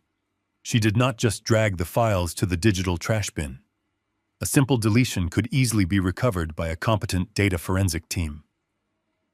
She opened the administrative terminal and downloaded a military-grade digital wiping utility. She commanded the system to aggressively overwrite every single line of code with random useless data strings. She set the program to repeat the overwriting process 7 consecutive times to ensure absolute permanent eradication. She sat in his expensive ergonomic leather chair and drank her morning coffee while watching the progress bar slowly crawl across the bright monitors. She watched 3 years of his arrogant labor, his late-night coding sessions, and his entire professional identity completely evaporate into useless digital garbage. When the master servers were totally wiped clean, she turned her attention to the physical hardware. Cameron kept 3 heavy external solid-state backup drives locked inside a fireproof safe in the hallway closet. She used the numeric combination he had stupidly reused from their home alarm system to easily open the heavy steel door. She carried the expensive silver drives down the hall and walked into their luxurious master bathroom. She turned on the heavy brass fixtures and filled the deep porcelain soaking tub to the absolute brim with scorching hot water. She did not smash the drives with a heavy hammer. That would be loud, messy, and emotionally unhinged. Instead, she gently dropped the 3 hard drives directly into the steaming water. She watched the tiny air bubbles rise to the surface as the internal platters completely flooded and the delicate magnetic components were permanently destroyed. The digital heart of his fake empire was now resting quietly at the bottom of a bathtub. With the intellectual property completely annihilated, Natalie moved to secure the physical perimeter of her home. She hired an emergency commercial locksmith who arrived within the hour. She had the technician completely remove every single physical brass lock cylinder on the exterior doors and replace them with heavy-duty industrial smart locks, controlled exclusively by her personal mobile device. She then directed the contractor to the back of the townhouse, where Cameron had violently smashed the sliding glass patio door during his cowardly escape. She had the contractor permanently seal the entire shattered frame from the inside with thick, heavy plywood secured by long steel screws. By noon, the townhouse was transformed into an impenetrable fortress, and the locks were completely changed. While Natalie was securing her home, Cameron was experiencing the absolute most humiliating morning of his entire life. He managed to secure a temporary release from federal custody late the next afternoon. He had begged a federal judge for leniency during his arraignment. A predatory bail bondsman had only agreed to post the massive bond after Cameron signed over the rights to his future legal defense fund, leaving him completely destitute. He walked out of the downtown detention center wearing a heavy black federal tracking monitor strapped tightly to his ankle. He was wearing the exact same wrinkled suit he had been arrested in. He was completely exhausted, terrified, and completely broke. His bank cards were entirely frozen by the government. He could not even afford to hire a cheap taxi. He was forced to walk over 3 miles from the federal courthouse to a public bus station and endure a miserable 2-hour transit ride back to the quiet suburbs. Despite his total humiliation, Cameron was holding on to a single desperate sliver of hope. He believed he could quickly run back to the townhouse, grab his physical backup drives, and quietly sell the proprietary source code to a rival tech firm for a fraction of its total value just to secure enough cash to hire a decent criminal lawyer. He walked up the familiar brick pathway of his home, his feet covered in painful blisters from his expensive leather shoes. He reached for the front door handle, expecting to walk right in. He realized immediately that the lock had been completely changed. He frantically punched his usual numeric code into the new electronic keypad. The lock flashed a bright red error light and emitted a harsh, rejecting beep. He pressed his sweating face against the front window, trying to look inside. The house was completely dark and entirely silent. Panic set in again. He ran around to the back of the townhouse, stepping over the shattered glass in the grass. He expected to easily walk right back into the master bedroom through the door he had broken. Instead, he found the shattered frame completely boarded up with thick, heavy wood. He stood in his own backyard, completely locked out. He then noticed a small plain cardboard box sitting on the edge of the wooden deck. He walked over and ripped open the taped flaps. Inside the box were the 3 external backup drives he desperately needed. They were completely soaked, heavily corroded, and dripping with stagnant water. Taped to the top drive was a single handwritten note from his wife. The note did not contain any emotional farewells or angry accusations. It simply informed him that his master servers had been permanently wiped and the physical backups were completely dead. The note concluded by stating that his clothes had been donated to a local charity and his presence was no longer required. Cameron dropped the ruined wet drives onto the wooden deck. He fell to his knees in the grass, completely realizing the absolute totality of his destruction. His company was dead. His freedom was gone. His wife had surgically removed his absolute last remaining asset. He was completely erased. 6 months is a profound measurement of time when applied to human suffering. In the corporate shipping world, 6 months is exactly 2 financial quarters. It is enough time to completely restructure a massive supply chain. In the brutal machinery of the federal justice system and civil bankruptcy courts, 6 months is exactly the amount of time required to completely crush the arrogant human spirit. I walked into the Federal Mediation Building on a cold Tuesday morning. I was wearing a newly tailored charcoal suit and a conservative silk tie. I was flanked by 2 of the most expensive and ruthless corporate litigators in the entire state. We bypassed the public security lines and walked directly into the private conference rooms reserved exclusively for high-net-worth corporate dispute resolutions. Cynthia and Cameron were already seated at the cheap laminated wood table when I entered the room. The physical toll of the last 6 months was absolutely staggering to witness. Cynthia was wearing a faded gray sweater that looked like it had been pulled from a discount charity donation bin. Her hair was entirely gray at the roots, and her skin had the dull, sunken texture of someone who had survived on nothing but severe panic and cheap instant coffee. Cameron looked significantly worse. He was wearing a terrible polyester suit that hung loosely off his dramatically thinned frame. The heavy black federal tracking monitor was still strapped securely around his ankle, serving as a constant physical reminder that he was effectively a prisoner out on temporary conditional bail. They were forced to sit right next to each other, but the hatred radiating between them was thick and venomous. They refused to even look in the same direction. When I took my seat directly across from them, they both physically shrank back into their metal chairs. The court-appointed mediator was a tired-looking man with thick glasses and a massive stack of complex financial documents arranged neatly in front of him. He cleared his throat and began to read the cold, hard facts of the case into the official legal record. He stated that we were gathered to formally mediate the massive catastrophic collapse of the Nevada shell companies and the resulting toxic mezzanine debt. He looked down at his calculator and read the final consolidated number aloud for everyone to hear. The total outstanding corporate liability, including the massive penalty interest rates, the foreclosure deficit on the marital mansion, and the unpaid commercial leases from the failed tech startup, came to exactly $4.2 million. The mediator then turned to the specific section regarding the registered creditors. He pushed his glasses up his nose and looked at the legal documents with a deeply confused expression. He stated that in his 30 years of overseeing complex commercial bankruptcy mediations, he had never seen a debt structure so perfectly and aggressively isolated. He informed Cynthia and Cameron that every single fractional penny of that massive $4.2 million debt was legally owed to one single corporate entity. That entity was the Vanguard Logistics Holdings Trust, based in Delaware. He then looked directly at me and formally recognized me for the legal record as the sole executive representative and primary beneficiary of that specific holding trust. Cynthia closed her eyes and let out a pathetic, whimpering sound that echoed in the sterile room. Cameron just stared at the laminated table with a completely hollow, defeated expression.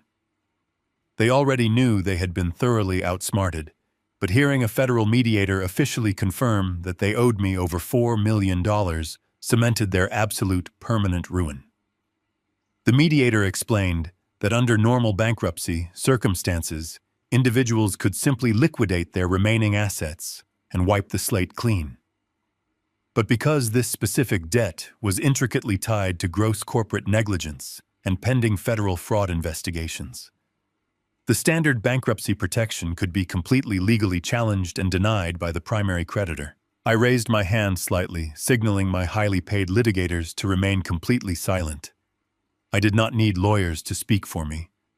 I looked directly at the court-appointed mediator and politely asked him to step out of the room for exactly 5 minutes so I could offer a private settlement directly to the desperate debtors.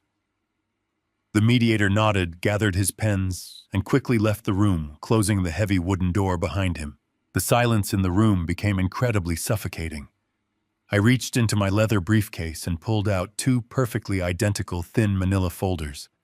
I placed them gently on the center of the table directly between Cynthia and Cameron. I did not raise my voice.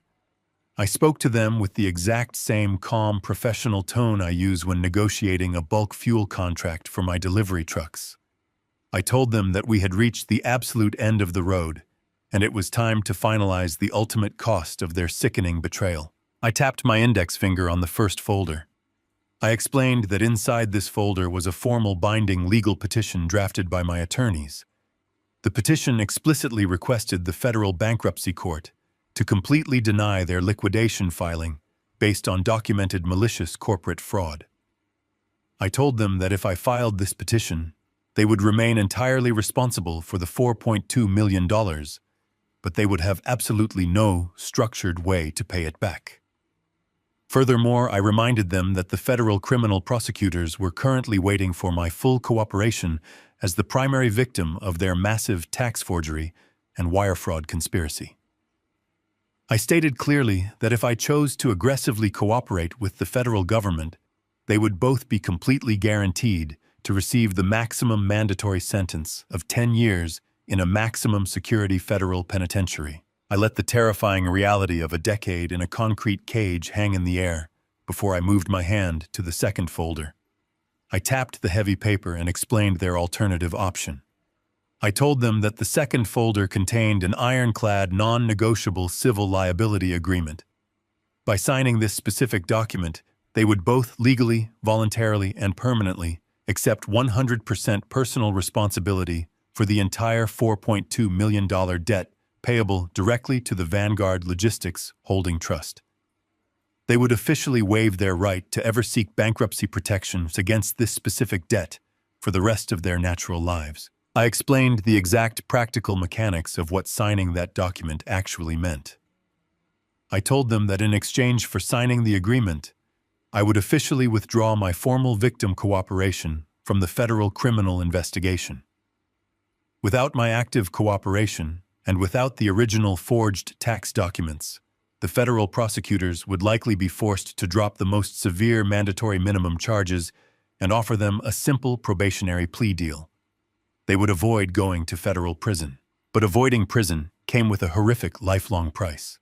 I told Cynthia and Cameron that by accepting the permanent $4.2 million civil debt, they were legally agreeing to an automatic lifetime wage garnishment. I explained that for the rest of their miserable lives, every single time they earned a paycheck from whatever minimum wage labor they could manage to find, my corporate holding trust would automatically legally intercept and seize exactly 50% of their gross income. They would never be able to own a home. They would never be able to buy a new car. They would never be able to build a savings account or take a vacation. They would spend every single day until the moment they died working to slowly pay off a debt that they could never possibly mathematically satisfy due to the compounding interest. I leaned back in my chair and folded my hands, resting them comfortably on the table. I told them they had exactly 2 minutes to make their choice. They could choose the first folder and spend the next 10 years locked inside a violent federal prison system. Or they could choose the second folder and spend the rest of their lives working as my permanent indentured financial slaves. The psychological breaking point is never a loud dramatic event. It is always a quiet, pathetic surrender. Cynthia was shaking uncontrollably. She looked at the first folder, and the absolute terror of a federal penitentiary completely overrode whatever tiny shred of dignity she had left. Cameron was breathing in shallow, rapid gasps. He knew his life was totally over either way, but the primal human instinct to simply avoid a physical cage was far too strong to resist. Neither of them spoke a single word. They did not try to apologize. They did not try to beg for a lower percentage.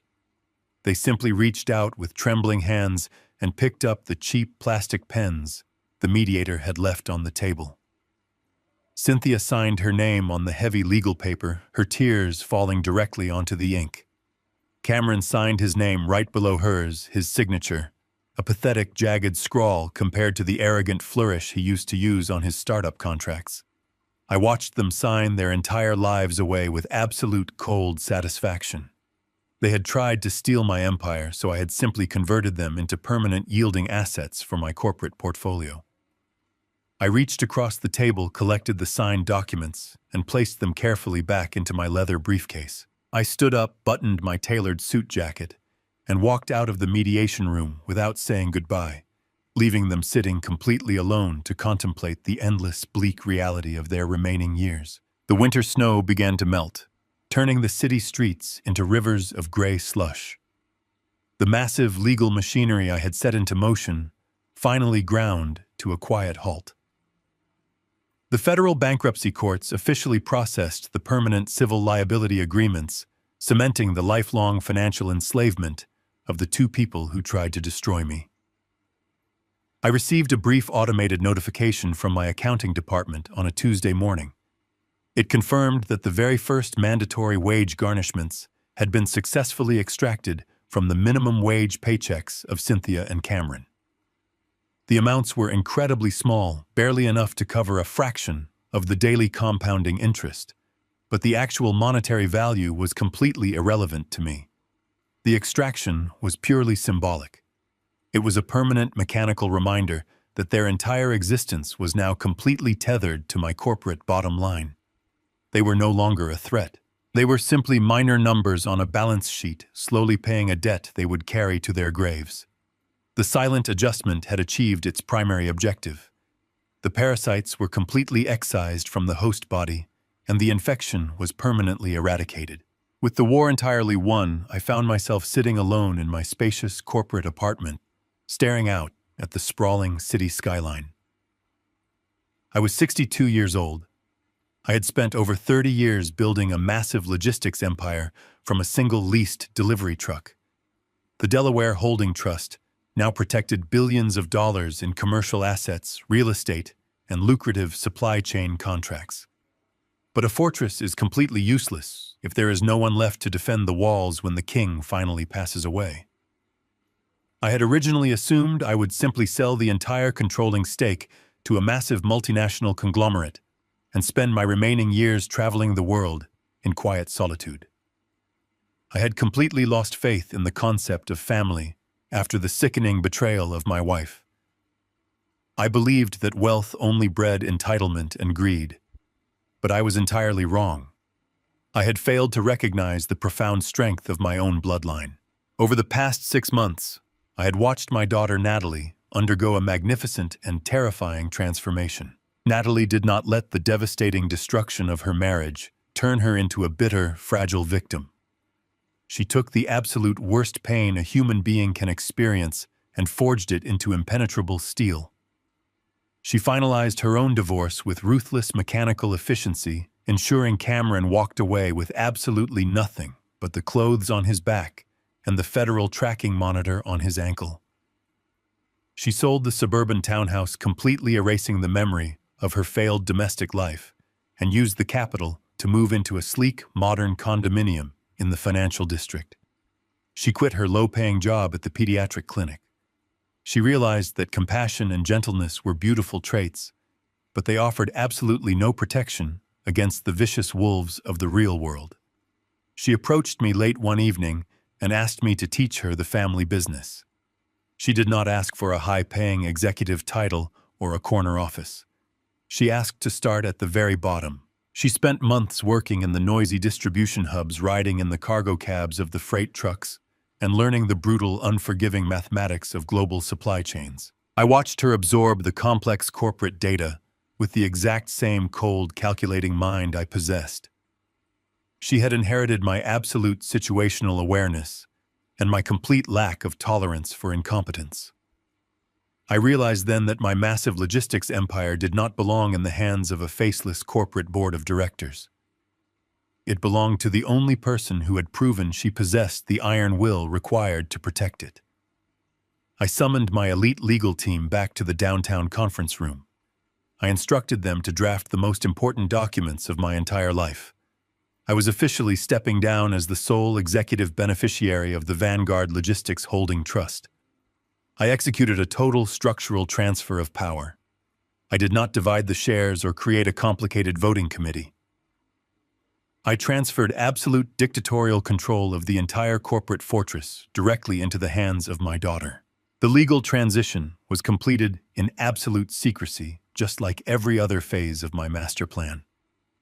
On a crisp, clear Friday afternoon, I invited Natalie to join me at the absolute center of our new empire. While Cynthia and Cameron were busy fighting for scraps in the dirt, I had quietly purchased a brand new commercial skyscraper located in the most expensive district of the city. It was a towering monument of dark-tinted glass and reinforced steel reaching high above the clouds. We rode the private executive elevator all the way to the top floor in total silence. The elevator doors parted to reveal a massive corner office bathed in natural sunlight. The walls were lined with digital monitors tracking thousands of our freight trucks moving across the continent. It was the absolute pinnacle of corporate power, and it now belonged entirely to her. We walked out together onto the wide private balcony that wrapped around the top floor of the skyscraper. The cold wind whipped at our coats as we stood side by side, resting our hands on the thick glass railing. We looked down at the massive, sprawling city below us. From this incredible height, the people and the cars looked like tiny, insignificant insects scurrying around in the concrete maze. Somewhere down there in the dirt, Cynthia was pushing a heavy yellow mop across a greasy warehouse floor. Somewhere down there, Cameron was begging a parole officer to let him take a bus across town for a minimum wage interview. They were trapped in the endless, miserable labyrinth they had built for themselves, entirely consumed by their own greed and pathetic desperation. But up here above the clouds, the air was perfectly clean. The dust of the war had completely settled. I looked at my daughter standing next to me. She was wearing a sharp, tailored suit, her eyes scanning the horizon with absolute fearless confidence. The soft, naive girl who used to host family Sunday dinners was gone forever. She was now the undisputed sovereign ruler of a multi-billion-dollar empire.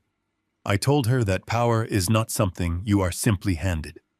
Power is something you forge in the absolute darkest fires of betrayal. She nodded slowly, understanding the profound weight of the legacy she now commanded. The bloodline was completely secure. The weak, diseased branches of our family tree had been violently pruned away, leaving only the strongest, deepest roots to thrive. I stepped back from the glass railing, feeling a profound sense of absolute peace settle over my tired bones. I had successfully protected my life's work. I had punished the wicked with a flawless mathematical precision that left absolutely no room for escape. I had turned a devastating personal tragedy into a permanent, impregnable fortress for the only person in the world who truly mattered to me. The silent adjustment was now absolutely complete. I will spend the rest of my days walking the quiet beaches and watching the sun set, completely unbothered by the noise of the world. And what did you learn from all of this? I learned that true family is not defined by wedding rings or shared bank accounts. It is defined by absolute, unbreakable loyalty. I learned that betrayal should never be met with tears or shouting. It should be met with cold, overwhelming financial destruction. If someone attempts to burn your house down, you do not cry in the ashes. You quietly buy the bank that owns their debt, and you make them sweep the floors of your new castle. Thank you for listening to my story. Please let me know your thoughts in the comments below. Do not forget to hit like and subscribe if you agree that the best revenge is not just living well, but ensuring your enemies never truly live again. See you in the next life story.